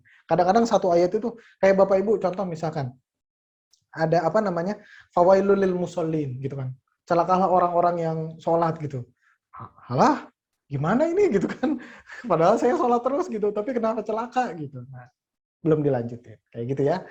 Kemudian membaca buku tentang tadabbur Al-Quran. Banyak sekali Bapak Ibu, coba Bapak Ibu cari aja ya di toko buku, toko online gitu. Tadabbur Al-Quran, khususnya buku yang sudah kayak merangkum selama 30 juz itu apa, 114 surat itu apa. Biasanya tipis-tipis gitu ya. Itu akan membantu Bapak Ibu misalkan ya, ini misalkan Bapak Ibu kan mau target kan 30 hari ya untuk menyelesaikan tadarus gitu kan. Itu membantu banget. Hari pertama juz 1, hari kedua juz 2, hari ketiga juz 3 gitu. Jadi per juz Bapak Ibu baca gitu. Jadi sambil Bapak Ibu baca, paling tidak Bapak Ibu tahulah secara garis besar. Jangan gitu-gitu aja lewat gitu loh. Jadi jangan cuma pahala per hurufnya yang Bapak Ibu dapatkan, tapi pahala tadaburnya juga. Jadi pertanyaan dari Allah, afala yatadabbarunal Qur'an? Bapak Ibu jawab, ya saya mentadaburi Al-Quran. Gitu ya. Kemudian yang terakhir adalah membersihkan hati dari gangguan. Ini maksudnya yang tadi Bapak Ibu, yang ulul albab tadi. Maksudnya adalah ketika kita punya istilahnya sudah punya niat tertentu, maksud tertentu, atau kita istilahnya sudah punya kepikiran apapun tentang Al-Quran, Al-Quran pasti kayak gini, kayak gitu. Ya kayak gini lah, Bapak Ibu belum pernah ketemu misalkan Ahmad gitu ya. Tapi dengar-dengar nih Pak Ahmad itu katanya orang Afrika gitu. Kemudian dia tinggi besar dan lain sebagainya. Tapi padahal Bapak Ibu belum ngomong sama dia. Tiba-tiba ketemu tuh Bapak Ibu udah kerung-kerung gitu ya, mesem gitu mukanya dan lain sebagainya. Padahal orangnya tahu nggak Bapak Ibu, baik, santun dan lain sebagainya. Kan nanti kita sendiri yang malu gitu kan. Oh, saya kira tinggi besar itu adalah hitam itu adalah orangnya jahat dan lain sebagainya. Ternyata baik banget. Kan malu sendiri gitu. So artinya Bapak Ibu, ketika kita mau ketemu Al-Quran, kita a'udzubillahi minasyaitonirrajim, kita minta ya Allah bersihkan dari ego, iri, dengki, suuzon, kemudian apalagi melihat, mohon maaf ya Bapak Ibu, kejadian kemarin Muslim ternyata ngebom dan lain sebagainya, kita udah suuzon aja bawaannya gitu ya. Tiba-tiba di TV ada yang kayak gitu bawa Quran, bawa kitab ini, bawa kitab itu, kita udah suuzon. Nah itu, ketika Bapak Ibu sudah subjektif seperti itu, nah tadaburnya nggak akan jalan. So this is rambut tadabur untuk ke diri kita masing-masing. Ingat ya, ke diri kita masing-masing. Tadabur tidak menjadikan kita sebagai otoritas, authority gitu ya, pemilik otoritas untuk menjudge, untuk blame, untuk mempermalukan orang lain atau mengkafir-kafirkan dan lain sebagainya. Enggak. Ini semuanya Al-Quran bagi kita adalah buku yang sebagai kaca untuk kita masing-masing. Oke. Kemudian, satu lagi. Jadi sebenarnya itu ya Bapak Ibu dari why sampai how. Tapi ada satu lagi. Tapi Mas Fikri, jujur banget, jujur. Kadang nggak nyambung baca Quran, terjemah, tafsir. Itu gimana Mas Fikri? Saya tuh kok nggak nyambung ya. Antara Qurannya seperti ini, terjemahnya seperti ini, tafsirnya kayak gini. Itu saya nggak nyambung. Gimana Mas Fikri? Nah, kalau yang tadi, yang rambu-rambu itu untuk siapapun, semua orang Bapak Ibu lakukan seperti itu. Oke? Tapi Bapak Ibu yang pengen benar-benar yakin, kata ini diterjemahkan seperti ini, tafsirnya seperti ini, saya tahu kenapa. Oke? Saya tahu kenapa penafsir A menyebutkan seperti ini, penafsir B menyebutkan seperti ini, kemudian di buku fikih disebutkan seperti ini, saya tahu kenapa. Oke? Apa jawabannya? Mengikuti jalan para ahli ilmu. Oke? Jadi Bapak Ibu sebenarnya kalau Bapak Ibu mau tadaburnya dalam gitu ya, segala macam. Ini saya tidak merumuskan sendiri, saya pun belajar dari para ahli tafsir melalui buku-buku mereka. Yang pertama Bapak Ibu yang harus Bapak Ibu ketahui adalah bahasa Al-Quran. Oke. Ketika Bapak Ibu Al-Quran sama Allah Subhanahu wa taala itu tidak seperti kita kalau bercerita kita bisa menggunakan objek misalkan wayang atau apa namanya film atau kartun atau apapun gitu ya. So Allah Subhanahu wa taala punya tujuan kenapa Al-Qur'an itu dalam bentuk lisan, dalam bentuk oral. Jadi Al-Qur'an itu tidak turun tertulis gitu enggak Bapak Ibu, dalam bentuk lisan ya, dalam bentuk oral, tradition gitu ya, lisan dari mulut ke mulut. Sama kayak Bapak Ibu apa namanya? Mungkin pernah dengar istilah hemat pangkal kaya, rajin pangkal pandai gitu ya. Itu nggak ditulis kadang-kadang tapi dari mulut ke mulut gitu ya. Jadi peribahasa kayak gitu ya. So itu Al-Quran. Tapi Allah Subhanahu wa taala mengunci itu di bahasa Al-Quran, di bahasa Arab. Ketika Al-Quran diterjemahkan, itu adalah usaha manusia untuk menjelaskan kepada sesama manusia. Perhatikan Bapak Ibu, usaha manusia menjelaskan kepada sesama manusia. Contoh, Bapak Ibu misalkan berbahasa daerah apa? Bahasa Jawa, bahasa Sunda, bahasa Melayu, dan lain sebagainya. Ya. Kemudian Bapak Ibu, ada orang ngomong gitu ya, dengan bahasa daerahnya, kemudian teman Bapak Ibu yang non-Jawa, non-Sunda bilang, itu artinya apa? Apa ya bahasa Indonesianya ya gitu Bapak Ibu sampai momen seperti itu, apa yang bahasa Indonesianya ya, kurang lebih kayak gini misalkan ya, saya ada sedikit punya perbenaran bahasa Sunda keturunan. Misalkan ada istilah tisoledan gitu kan, kakusruk gitu kan, kalau bahasa Indonesianya apa ya, jatuh, tapi bukan jatuh gitu loh. Kok gimana sih jatuh bukan jatuh? Nah, kayak gitu loh Bapak Ibu, oke? So, jadi kita pengen paham Al-Quran, gitu ya. Tetapi kita nggak mau belajar bahasa Arab, itu kayak kita mau ngerti istilah tisoleda, tapi nggak mau belajar bahasa Sunda. Tisoleda tuh gitu kan. Gitu. Kaku struknya gitu. Tapi gimana? Ngajengkang teh kieu, gitu. Gimana gitu kan? Jadi nggak bisa gitu Bapak Ibu ya.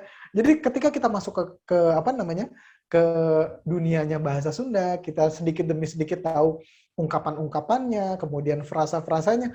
Oh gitu maksudnya. Iya sih, nggak jatuh-jatuh banget. Jatuhnya yang harus yang spesifik kayak gini gitu ya. Saya yakin setiap bahasa punya kayak gitu kan.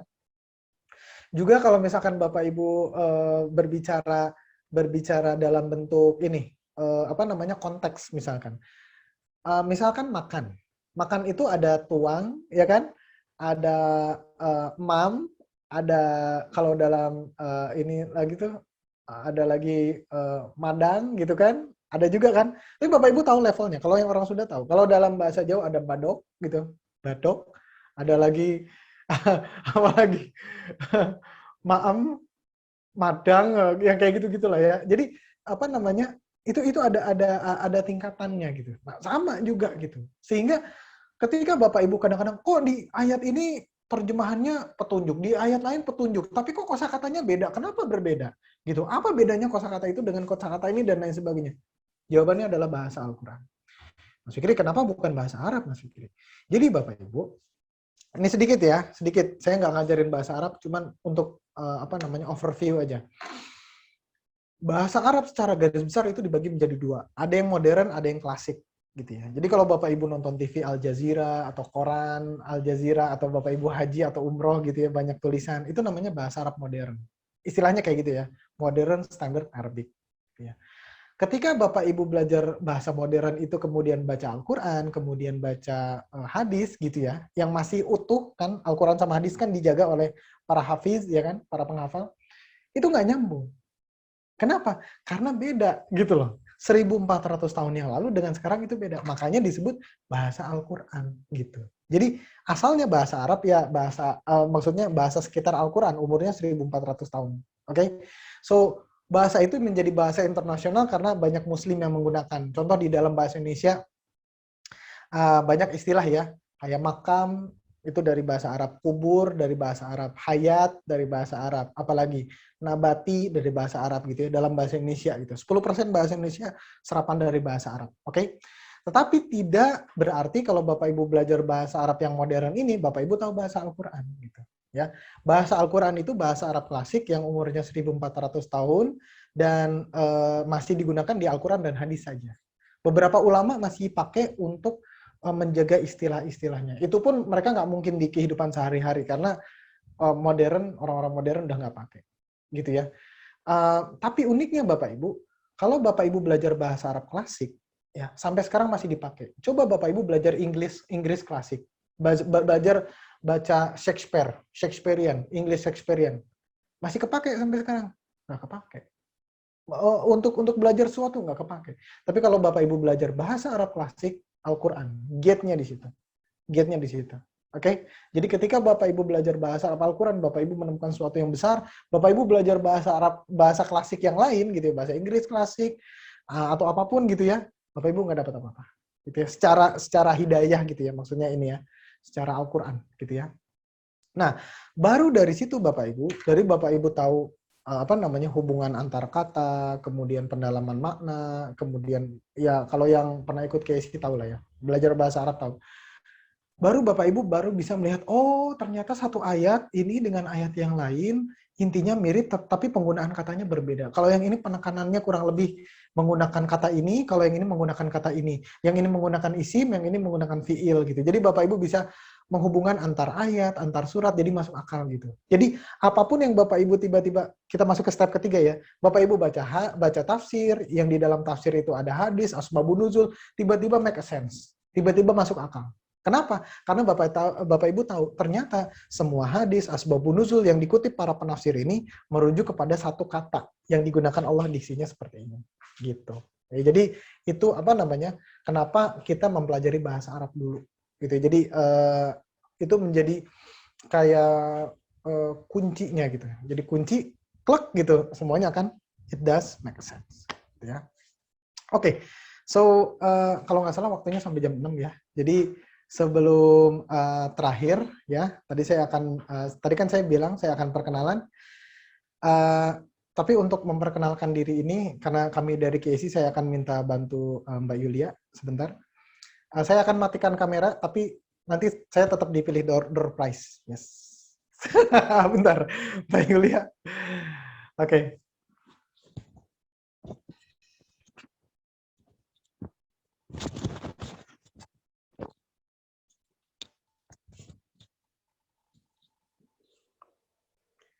Oke, Assalamualaikum warahmatullahi wabarakatuh.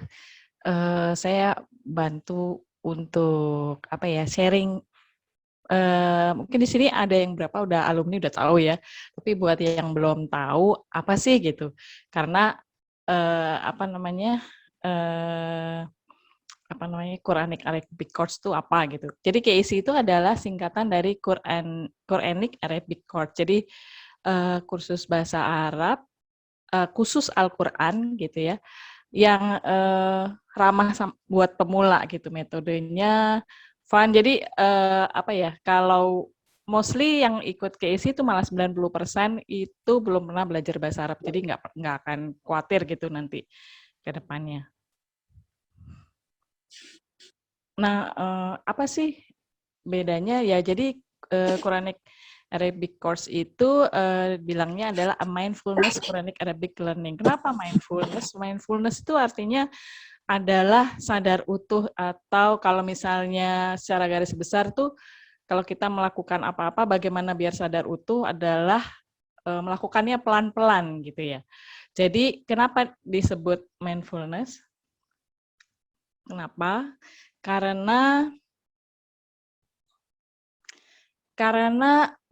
metodenya tuh sangat step by step, slow learning. Banyak alumni bilangnya slow learning. Jadi memang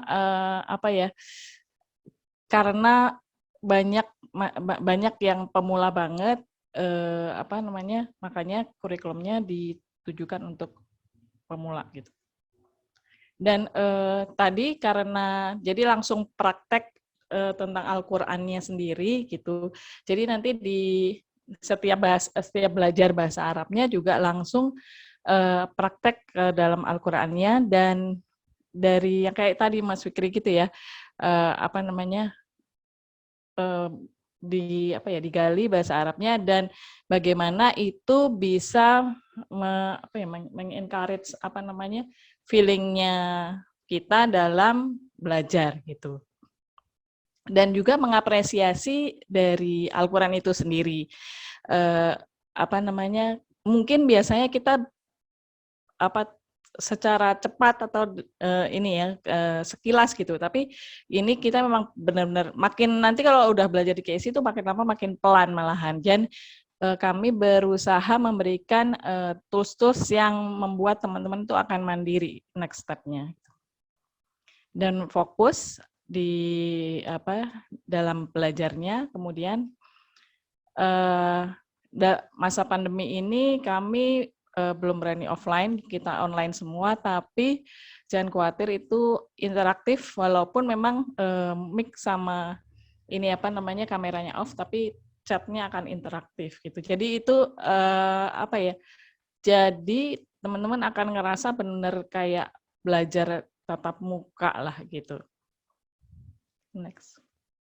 Nah, jadi teman-teman kalau yang mau, tadi kan tadabbur memang suatu hal yang penting. Tadabbur itu juga harus banyak lihat tafsir. Kadang-kadang tafsir kita nggak paham karena banyak bahasa Arabnya juga gitu. Dan kalau misalnya gini, saya suka mengambil perumpamaan gini. Kalau misalnya kita berada di suatu planet dan di planet itu biar bisa hidup, kita harus dikasih buku, dan kebetulan bukunya itu adalah dalam bahasa Rusia gitu.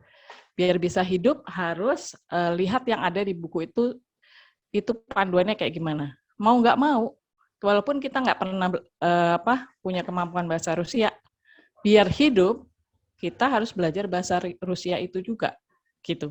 Nah, kalau sekarang kita berada di bumi dan kita dapat kitabnya Al-Qur'an dan bahasa Arab. Nah, sekarang apakah kita juga mau seperti itu gitu? Apakah kita juga berusaha belajar kitab kita yang bahasa Arab itu gitu. Jadi let's take mindfulness step and decision in order to get closer to Quran, dan spend a bit of your time to learn Quran while there is time. Jadi yuk teman-teman, mumpung masih ada waktu dan menuju Ramadan juga, waktunya sih tepat juga gitu ya, untuk momentumnya tuh pas gitu untuk kita mulai selalu ada step pertama untuk menuju membuka ke arah sana gitu. Terima kasih. Baik, jazakumullah khairan katsiran. Kalau Bapak Ibu mau tanya-tanya apa, bisa di IG ataupun ke nomor HP yang ada di situ ya. Dan mudah-mudahan Bapak Ibu atas materi yang saya sampaikan, ini Bapak Ibu mendapatkan manfaat. Dan apapun yang saya sampaikan, ini adalah murni kebodohan saya, murni ketidaktahuan saya, yang saya dapatkan pencerahan ketika saya belajar gitu. Jadi kurang lebihnya saya mohon maaf. Allahu a'lam bishawab. Jazakumullah khairan katsiran. Saya kembalikan kepada Kang Canun. Enggak? Ya, alhamdulillahirabbil alamin. Jazakumullah khairan katsiran kepada Mas Fikri, udah nge-share banget ya. Saya mau tanya dulu nih sama ayah bunda di sini. Ada siapa yang ngerasain dapat aha momennya dari pembelajaran kita hari ini? Boleh? Ngacung atau mungkin di chat, silakan. Oh, alhamdulillah. Iya, karena saya juga siswa QAC insya Allah. Jadi yang membantu saya jadi semakin bisa merasakan betapa valuable-nya Al-Quran ini adalah Mas Fikri gitu. Dan ya alhamdulillah. Dan mungkin saya mau sharing sedikit ya. Jadi bagaimana kalau cara saya secara personal gitu ya. Berupaya untuk mentransfer antusiasme akan Al-Quran ini kepada keluarga gitu ya. Jadi pada dasarnya saya ngerasa kayak gini, ini tuh mirip kayak apa ya namanya, teman-teman mungkin punya nggak menu favorit, misalkan menu bakso favorit atau makanan favorit apa, misalkan saya punya menu favorit itu kalau di Bandung itu, saya sambil sebut merek nih ya karena saya suka, dan ini bukan endorsement berbayar beneran, saya sama sekali tidak dibayar sama perusahaan ini gitu ya. Tapi saya tuh yang paling saya suka bakso di Bandung itu, yang paling saya suka itu adalah bakso Saturnus yang ada di Metro, sama bakso Taniko itu yang ada di daerah Panghegar. Itu kenapa saya suka itu ya, bakso Saturnus itu ya. Saya biasanya ngecek enak bakso itu dari kuahnya. kuahnya itu kalau dihirup tuh rasanya benar-benar clear banget. Rasa kayaknya tuh rasa kuahnya tuh benar-benar asli clear banget. Dan rasa bakso uratnya itu, teman-teman sekalian, kalau misalkan dikunyah kan kadang-kadang minyaknya suka ngecrot di dalam itu kan. Nah, ketika minyaknya di ngecrot di dalam itu tuh pas gitu itunya tuh. Loh kok jadi pada pengen ngebaso nih gitu kan. Nah, teman-teman sekalian, ayah bunda sekalian, menurut saya sih kayak gini gitu. Kalau kita mau menularkan antusiasme kepada anak-anak kita, kepada pasangan kita, betapa luar biasanya manisnya iman itu, ya gimana? Kita susah untuk mendeskripsikan manisnya iman kalau kita nggak merasakan di hati kita, betul nggak? Dan juga sama, kita juga jangan-jangan mungkin akan sangat-sangat menantang bagi kita gitu ya. Kalau misalnya kita mau mendeskripsikan, ternyata betapa indah loh Al-Quran ini, tapi kalau kita belum merasakannya gitu. Jadi jangan-jangan saya hanya mencurigainya itu ya, misalkan ada yang kayak orang tua misalnya hanya sekedar instruktif aja gitu. Nah, sholat, nah baca Quran, sholat, tapi tidak dibangun why-nya. Tidak dibangun why-nya gitu, tapi tidak dibangun tentang, nah asli nah ini Masya Allah nah, ketika ayah baca Quran ini rasanya tuh unbelievable. Jadi kayak sesederhana misalkan, saya ngerasain betapa luar biasanya ayat Ali Imran ayat 190-191, Bismillahirrahmanirrahim, inna fi khalqis samawati wal ardh, sesungguhnya dalam penciptaan langit dan bumi, waqtilafil laili wan nahar, dan dalam perputaran siang dan pergantian siang dan malam, itu terdapat tanda-tanda bagi orang-orang yang berpikir. Nah, ketika saya ngerasain kekaguman itu, yang saya lakukan adalah saya ngajak anak-anak saya habis sholat subuh ya, kita naik ke lantai 3, kita observasi, kita nungguin habis sholat subuh tuh ada satu masa kita nungguin gimana ya cara Allah mengangkat matahari dari kegelapan itu. Dan kita dulu saat itu anak masih 2. Saya sama kedua anak saya tuh ngelihat kayak gitu, penasaran gitu. Seret, mana ya, kapan ya Bi? Tapi bentar tuh lihat, itu langitnya udah berubah, itu ininya udah kayak gitu. Set, wah itu rasanya amazing banget ayah bunda sekalian.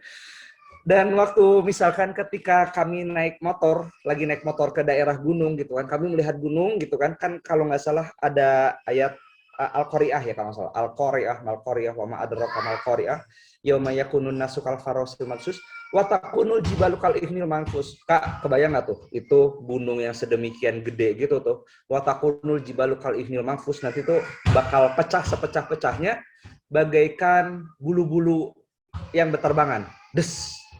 Nah, jadi experiential learning itu, ayah bunda sekalian, ini mah saya ngerasain pribadi aja. Experiential learning seperti itu yang saya ajak kepada anak-anak, itu tuh nerap banget. Masya Allah, itu nerap banget. Jadi memang kalau saya pribadi, jujur aja, saya pribadi tidak terlalu fokus sama hafalan anak-anak. Jadi kalaupun misalkan, ya anak-anak hafalannya berapa juz ya, itu mah terserah lah. Yang paling penting kalau buat saya pribadi, ini mah ya, buat anak-anak itu yang penting anak-anak merasakan betapa, wow, ayat-ayat Al-Quran ini ternyata sedemikian amazing, sedemikian luar biasa, dan sedemikian mengagumkan. Jadinya harapannya ketika anak-anak merasa kayak gitu, kedepannya kan semoga mereka bisa mandiri nih. Mereka bisa mandiri mendalami, dan alhamdulillah kayak sholat, saya nggak perlu terlalu nyuruh-nyuruh anak gitu. Ketika kita membangun kesadaran anak dulu gitu, sebelum kita nyuruh-nyuruh ibadah, kita tuh nggak bakal perlu lama-lama lagi, nak sholat nak apa. Tapi itu karena why-nya sudah terbangun gitu ya. Itu tuh kerasa banget gitu. Dan bahkan pernah juga kakak Emil tuh dulu pernah apa ya? Pernah saya baca, kalau nggak salah baca Al-Qari'ah, 3 ayat itu kakak Emil nangis. Kak, nangis kenapa? Iya takut, ini kok gambaran Al-Qari'ah ini nyerem gini. Padahal itu kakak Emil buka sendiri, dan kakak Emil tidak pada saat itu saya lagi nggak bilang Kak buka yuk gitu, tapi benar-benar buka sendiri, benar-benar pengen tahu ini maksudnya apa Bi, dan itu nangis gitu langsung. Dan jadi Masya Allah, ayah bunda sekalian, kalau misalkan kita, makanya tadi sih, kalau misalkan kita ngerasain langsung gitu ya, betapa ternyata indah dan amazingnya ayat-ayat Al-Quran ini, dan seperti kayaknya kita tahu tadi tuh, betapa indahnya, betapa enaknya rasa bakso urat tadi tuh. Kemudian kita nge-share sama teman kita, bro, bakso satu nusdi kayak gini. Dan kita nge-share itu ke pasangan kita, ke anak-anak kita. Dami, Kak, Bang, tahu nggak, itu Allah tuh bilang kayak gini, kayak gini, kayak gini. Kita bikin deh experiential learning-nya seperti apa gitu. Oh, itu bakal jadi amazing banget, ayah bunda sekalian. Jadi saran saya, coba silakan nanti disusun juga tadabur-tadaburnya, sambil nanti coba mikir, coba sambil setting-setting experiential learning untuk anak-anak biar merasakan langsung Al-Quran itu seperti apa. Wah, nanti itu ramai banget, dan mungkin nanti kita bisa banyak-banyak ngobrol nanti di grup Telegram ya. Dan karena waktu masih ada, mungkin Mas Fikri berkenan nggak kalau misalnya kita buka sesi tanya jawab mungkin sekitar 10 menit, 15 menitan. Mangga, insya Allah. Oh iya, silakan kalau ada yang mau ini, Mbak Fitria mau resen. Kalau mau resen silakan saya persilakan untuk open chat aja, open mic atau di kolom chat silakan. Aduh. Ada yang mau discuss? Wah, aku ini baru tahu QS ya. Iya, jadi kerasa ya. Nah, mungkin ini Mas Fikri dari Bunda Vini. Adakah tips agar tidak lalai dan selalu istiqomah dalam mentadaburi Al-Quran? Silakan, Mas Fikri. Baik, terima kasih Bapak Ibu.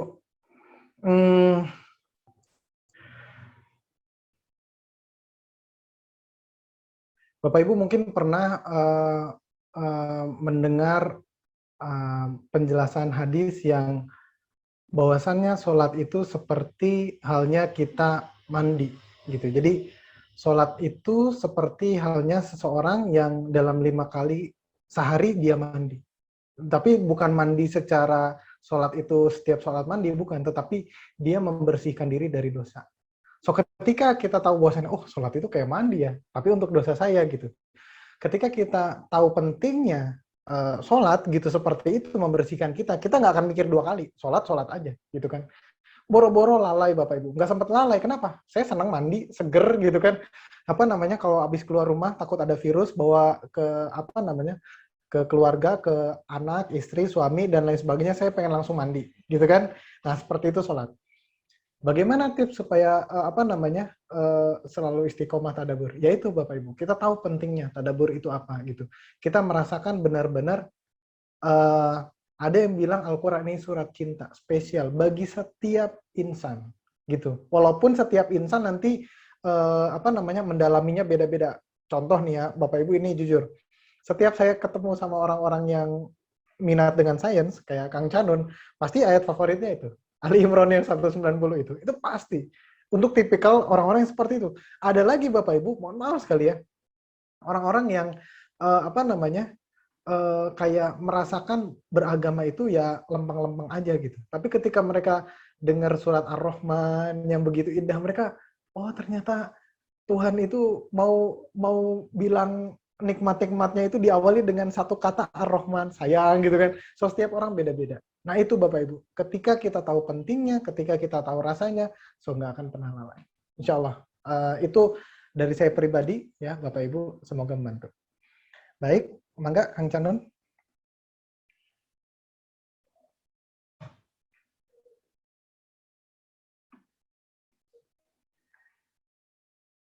Masih ke-mute Kang Canun? Mohon maaf ini.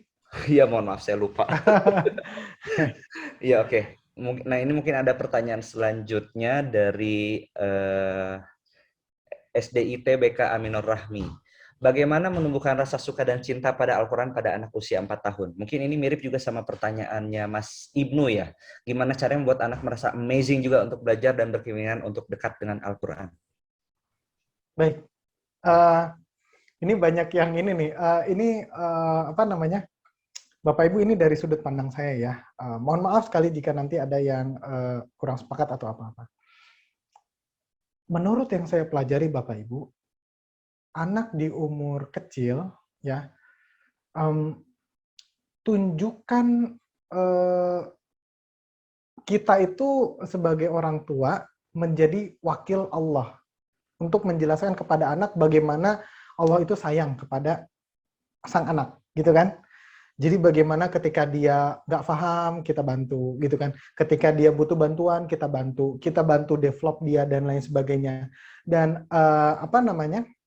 Kita tunjukkan bagaimana, misalkan kita ajak melihat apa ya istilahnya, hewan gitu ya. Misalkan anak umur 4 tahun mungkin nggak tahu, saya udah ngerti belum perkembangan hewan. Dari ayam yang kecil, kemudian dalam waktu berapa bulan menjadi besar, dan lain sebagainya. Begitulah caranya Allah Subhanahu wa Ta'ala memberikan rezeki gitu kan, melalui kita memberi makan ayam dan lain sebagainya. Cuman ada sedikit yang ingin saya garis bawahi Bapak Ibu. Untuk anak kecil, tolong jangan diceritakan sekarang tentang nabi azab, gitu ya. Jadi orang-orang itu kebanyakan, ini hasil refleksi pribadi saya, mengenal Al-Quran itu tuh kan pasti haram, tuh kan pasti kafir, tuh kan pasti apa. Kenapa? Karena sering banget mereka mendapat cerita, turun Nabi Sulaiman, nggak nurut, azab gitu kan. Turun Nabi misalkan Daud, turun Nabi Musa, nggak ini azab gitu. Jadi kita juga butuh konteks untuk anak-anak ya, sehingga mereka paham. Nabi itu adalah final reminder. Jadi sebelumnya satu kaum itu sudah diingatkan, kalau nggak ingat juga, kalau nggak mau nurut juga gitu ya, ada final reminder baru dapat azab gitu. Jadi kalau untuk anak-anak kecil, saran saya itu lebih ke bagaimana mereka merasakan kasih sayangnya Allah gitu. Dan Bapak Ibu bisa belajar sama Kang Canun, karena untuk menerjemahkan itu saya bukan expertnya Kang Canun. Bagaimana tadi Kang Canun mencontohkan. Saya juga jadi kepikiran dulu gitu ya Bapak Ibu, waktu saya masih handle anak-anak anak-anak ngaji gitu ya, TPA dan lain sebagainya.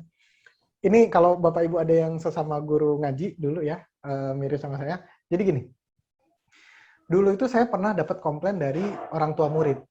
Ya, komplainnya gini, Mas Fikri, saya komplain, kenapa anak saya nggak mau belajar? Maksudnya, iya, masa setiap hari maunya TPA doang, nggak mau sekolah SD, masa baca abatasa bisa, baca huruf A, B, C, D nggak bisa?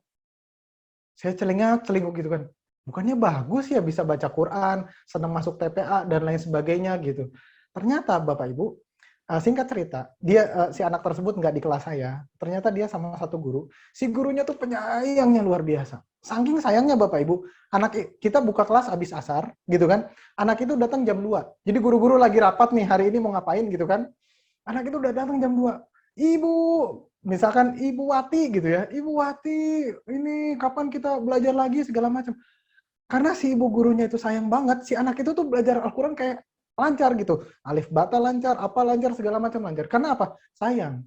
Ternyata Bapak Ibu, di SD-nya mohon maaf ya, satu kelas kan 40, gitu kan. Stres si anak itu gitu. Nanya nggak digubris gitu kan, temennya gangguin dan lain sebagainya. Kalau ini waktu di TPA waktu itu alhamdulillah muridnya nggak banyak-banyak amat sih. Cuman si guru itu kasih sayang banget gitu. Akhirnya apa? Setiap cerita, setiap contoh, setiap doa itu dilakuin katanya, sambil main mobil-mobilan, sambil main boneka-bonekaan, itu keluar loh suratnya. Pas di TPA tersendat-sendat, di rumah lancar hafalannya. Saya juga bingung Bapak Ibu. Nah mungkin Bapak Ibu, mungkin ya, nanti Kang Canun tolong ditambahin ya kalau saya ada mispersepsi atau gimana. Bentuk kasih sayang itu membuat anak itu bisa apa ya istilahnya, oh Allah itu sayang sama saya. Kenapa? Guru saya mengajarkan saya Islam dengan penuh kasih sayang. Nah, kurang lebih seperti itu. Mungkin ya, mungkin. Allahu a'lam bishawab. Nanti Kang Canun nambahin. Silakan, kembali lagi Kang Canun. Iya, betul Mas. Jadi memang kadang-kadang kan banyak anak tidak dibangun dulu kontekstualisasi awal bahwa Allah itu sayang sama semuanya kan. Jadi kadang-kadang awas loh, kamu nakal nanti Allah siksa, Allah nggak suka anak nakal kayak gini yang gitu-gitu kan, itu banyak tuh. Jadi bukannya memperkenalkan Allah Ar-Rahman, Allah Ar-Rahim. Kalaupun misalkan ada salah, tidak diperkenalkan Allah Al-Afu atau itu kan tidak diperkenalkan yang seperti itu. Itu praktek-praktek yang suka jadi miss sih memang di kebanyakan kebanyakan yang sudah terjadi saat ini gitu. Jadi memang kalau misalkan memang mau bikin amazing itu kita bantu anak buat jatuh cinta dulu sama Allah. Jadi kalau anak udah jatuh cinta sama Allah, dikasih tahu ini adalah surat cinta dari Allah, dan memang fokus utamanya itu betul tadi kata Mas Fikri itu sebelum azab-azab itu, karena kan azab itu memang tadi ya Mas ada kontekstualisasi tadi betul Mas ya, final reminder gitu. Jadi saya juga cenderung tidak memperkenalkan azab duluan gitu, karena memang kontekstualisasinya itu memang perlu kasih sayang dulu. Bahkan mungkin ayah bunda juga kalau misalkan bawa martabak misalnya kayak gitu ya, bawa martabak coba dibilangnya kayak gini, nak alhamdulillah nak, ini Allah ngasih martabak nih lewat ayah. Nah, sok makan. Bilang apa tuh? Bukan apa tuh? Alhamdulillah, yuk doa dulu. Nah, baru makan. Enak? Alhamdulillah. Jadi gitu. Jadi biasanya apa namanya? Kalaupun misalnya kita menyampaikan kasih sayang itu, kalau bisa itu sambil disisip bahwa ini tuh sebetulnya Allah yang ngasih, cuman dititip aja dari apa? Dari ayah atau bunda gitu. Kurang lebih seperti itu. Dan itu rame banget. Alhamdulillah. Dan mungkin satu lagi mungkin Mas ya, boleh Mas ya? Kayaknya ini pertanyaannya menarik juga nih. Aduh, ini sebenarnya ada 2 pertanyaan yang menurut saya menarik ini Mas. Ya udah saya coba dulu ya. Dari Bunda Andra, Ustadz izin bertanya, bagaimana tips-tipsnya? Ramadan kan biasanya mau ngejar khatam beberapa kali, tapi kayak nggak dapet insight apa-apa.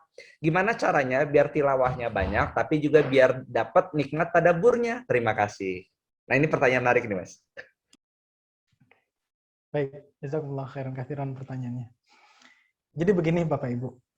Ini sekali lagi Bapak Ibu ya, ini adalah hasil pembelajaran saya. Saya harus bilang ini dulu karena pasti Bapak Ibu melihat sudut pandang saya kadang-kadang nggak biasa gitu ya. Karena saya custom personal, setiap orang itu tergantung latar belakangnya. Saya pasti beda-beda gitu ya. Bapak Ibu pasti pernah mendengar para sahabat ada yang ingin menghatamkan Al-Quran sehari. Nggak boleh. 2 hari nggak boleh. 3 hari nggak boleh gitu. Kenapa Bapak Ibu? Kan mereka paham Al-Quran. Kan mereka bisa bahasa Arab. Kan mereka tahu gimana turunnya. Jadi mereka nggak belajar asbabun nuzul, mereka lah asbabun nuzul, mereka lah audiensnya Al-Quran, gitu kan. Tapi kenapa nggak boleh dan lain sebagainya? Karena Rasulullah SAW takut mereka miss, gitu loh. Jadi itu cuma menjadi sejalan aja, gitu ya.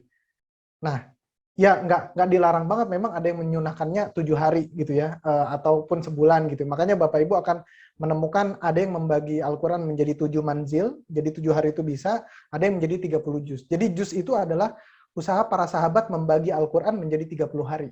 Gitu ya. Jadi itulah asal-muasalnya juz. Jadi pembagian Al-Quran dari Allah itu 114 surat, juz itu dari para sahabat, ya supaya mudah. Ada juga manzil yang dibagi 7, tapi yang populer juz. Intinya adalah, Bapak Ibu, terus saya boleh nggak ngikutin para sahabat seperti itu? Boleh, gitu kan? Boleh gitu. Kayak Rasulullah gitu kan pernah ngimamin sholat, 1 Al-Baqarah lewat masuk ke Ali Imran gitu. Boleh nggak? Boleh gitu. Cuman gini Bapak Ibu, kalau kita mau tadabbur nih, ya realistisnya gini Bapak Ibu. Kalau Bapak Ibu ngajarin anak gitu, cuman ngebacain rumus dari rumus kelas 1 SD sampai kelas 6 SD, kira-kira anak paham nggak? Paham kan? Nah, kayak gitu Bapak Ibu. Jadi bolehlah kita mengikuti para sahabat, mengikuti sunnah Rasul, kita menghatamkan Quran seperti Rasulullah SAW talaki kepada Jibril 1 bulan, ya boleh-boleh saja, sah-sah saja. Cuman untuk insight, memang Bapak Ibu punya target quality. Ya, jadi ada quantity, ada quality. Ya, jadi Bapak Ibu bedakan. Kalau Bapak Ibu memang sudah terbiasa, kuantitinya tetap 1 bulan 1 juz, gitu ya. Saran saya 1 bulan 1 juz saja. Kemudian untuk quality, Bapak Ibu ya dengan kemampuan masing-masing. Ada yang punya buku tafsir, misalkan ada 1, nah Bapak Ibu bolehlah misalkan 1 ain atau 1 ruku kan kita bilangnya kayak gitu, 1 ain. Nah udah kita baca juga tafsirnya. Jadi tidak mengikuti bacaan sebulan kita, berarti kalau 30 hari ada 30 ain saja gitu ya. Jadi atau misalkan Bapak Ibu mau ayat-ayat yang sebenarnya Bapak Ibu sudah hafal, sudah suka, atau Bapak Ibu setiap diperdengarkan ayat itu bergetar hati, Bapak Ibu baca lagi tafsirnya. Untuk memulai belajar Al-Quran, saya sering merekomendasikan mulailah dari ayat, surat yang kita suka, yang kita hafal. Karena disitulah, jadi aduh, ayat yang saya suka ternyata seru ya.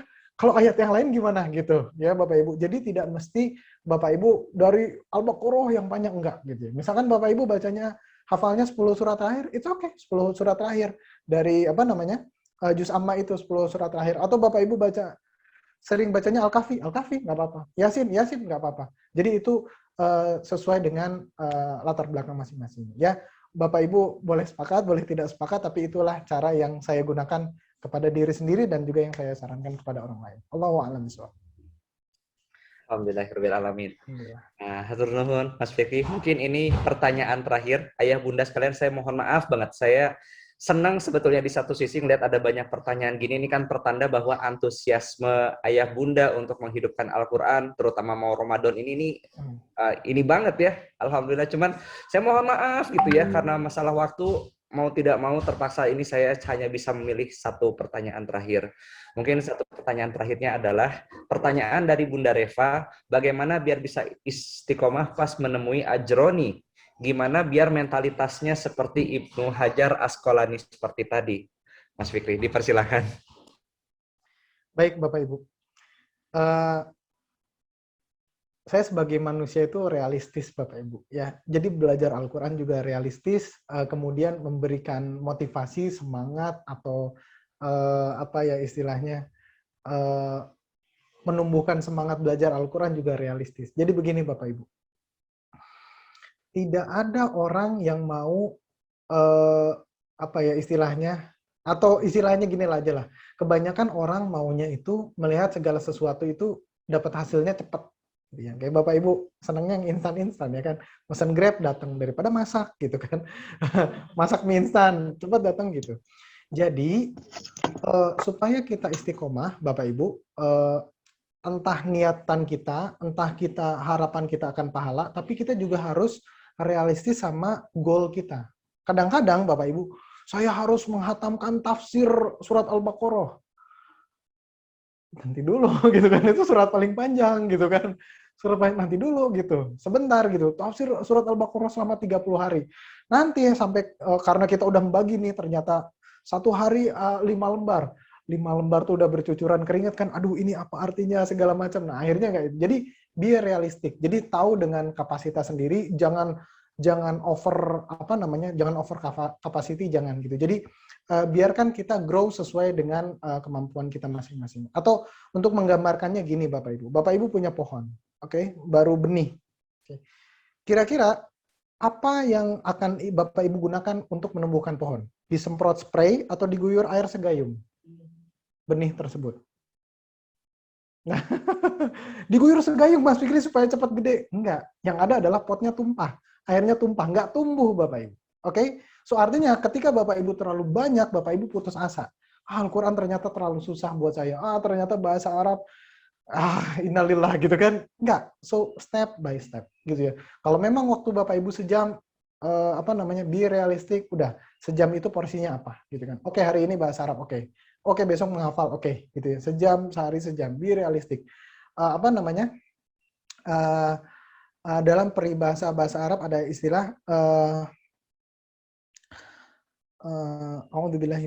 astagfirullahaladzim, awalul ghaithi matarun summa yanhamir. Awal dari hujan itu gerimis, kemudian hujan besar gitu ya. Jadi hujan tuh rintik-rintik dulu pelan-pelan, kemudian hujan besar gitu. Nggak ada tiba-tiba terik kemudian itu namanya mau kiamat gitu ya.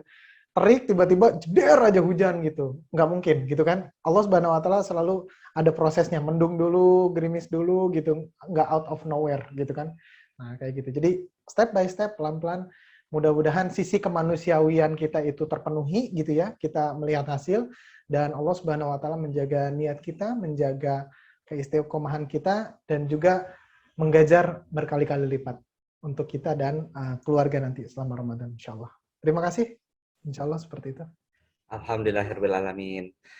Mungkin kalau saya mau nambahin, kalau saya pribadi sampai sekarang tadabbur itu hanya sekedar 1 ayat per hari. Cukup saya 1 ayat per hari. Ternyata kemampuan saya seperti itu dan 1 ayat ini ternyata kalau di QAC ya, di kelas QAC itu, jadi habis kelas itu suka ada semacam diary untuk membiasakan kita tadabbur. Bahkan ternyata waktu saya ngecek diary-nya, itu tuh ternyata 1 ayat per hari itu, loh kok saya kayaknya kebanyakan ya, karena di diary itu kan satu kalimat ayat ya Mas ya. Jadi kadang 1 ayat itu bisa dipotong 3, tapi itu ini banget ternyata apa namanya buat saya pribadi ngerasain yang saya juga kan nggak pernah pesantren, nggak pernah belajar bahasa Arab sebelumnya, ini baru di KIC aja baru belajar.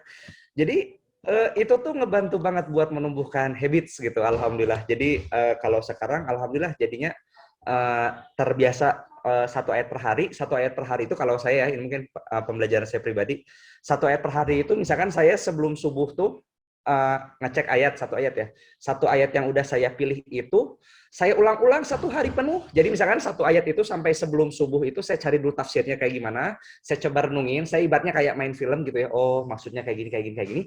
Nah itu tuh selama seharian sampai sebelum tidur itu saya suka putar-putar dulu ayat itu gitu.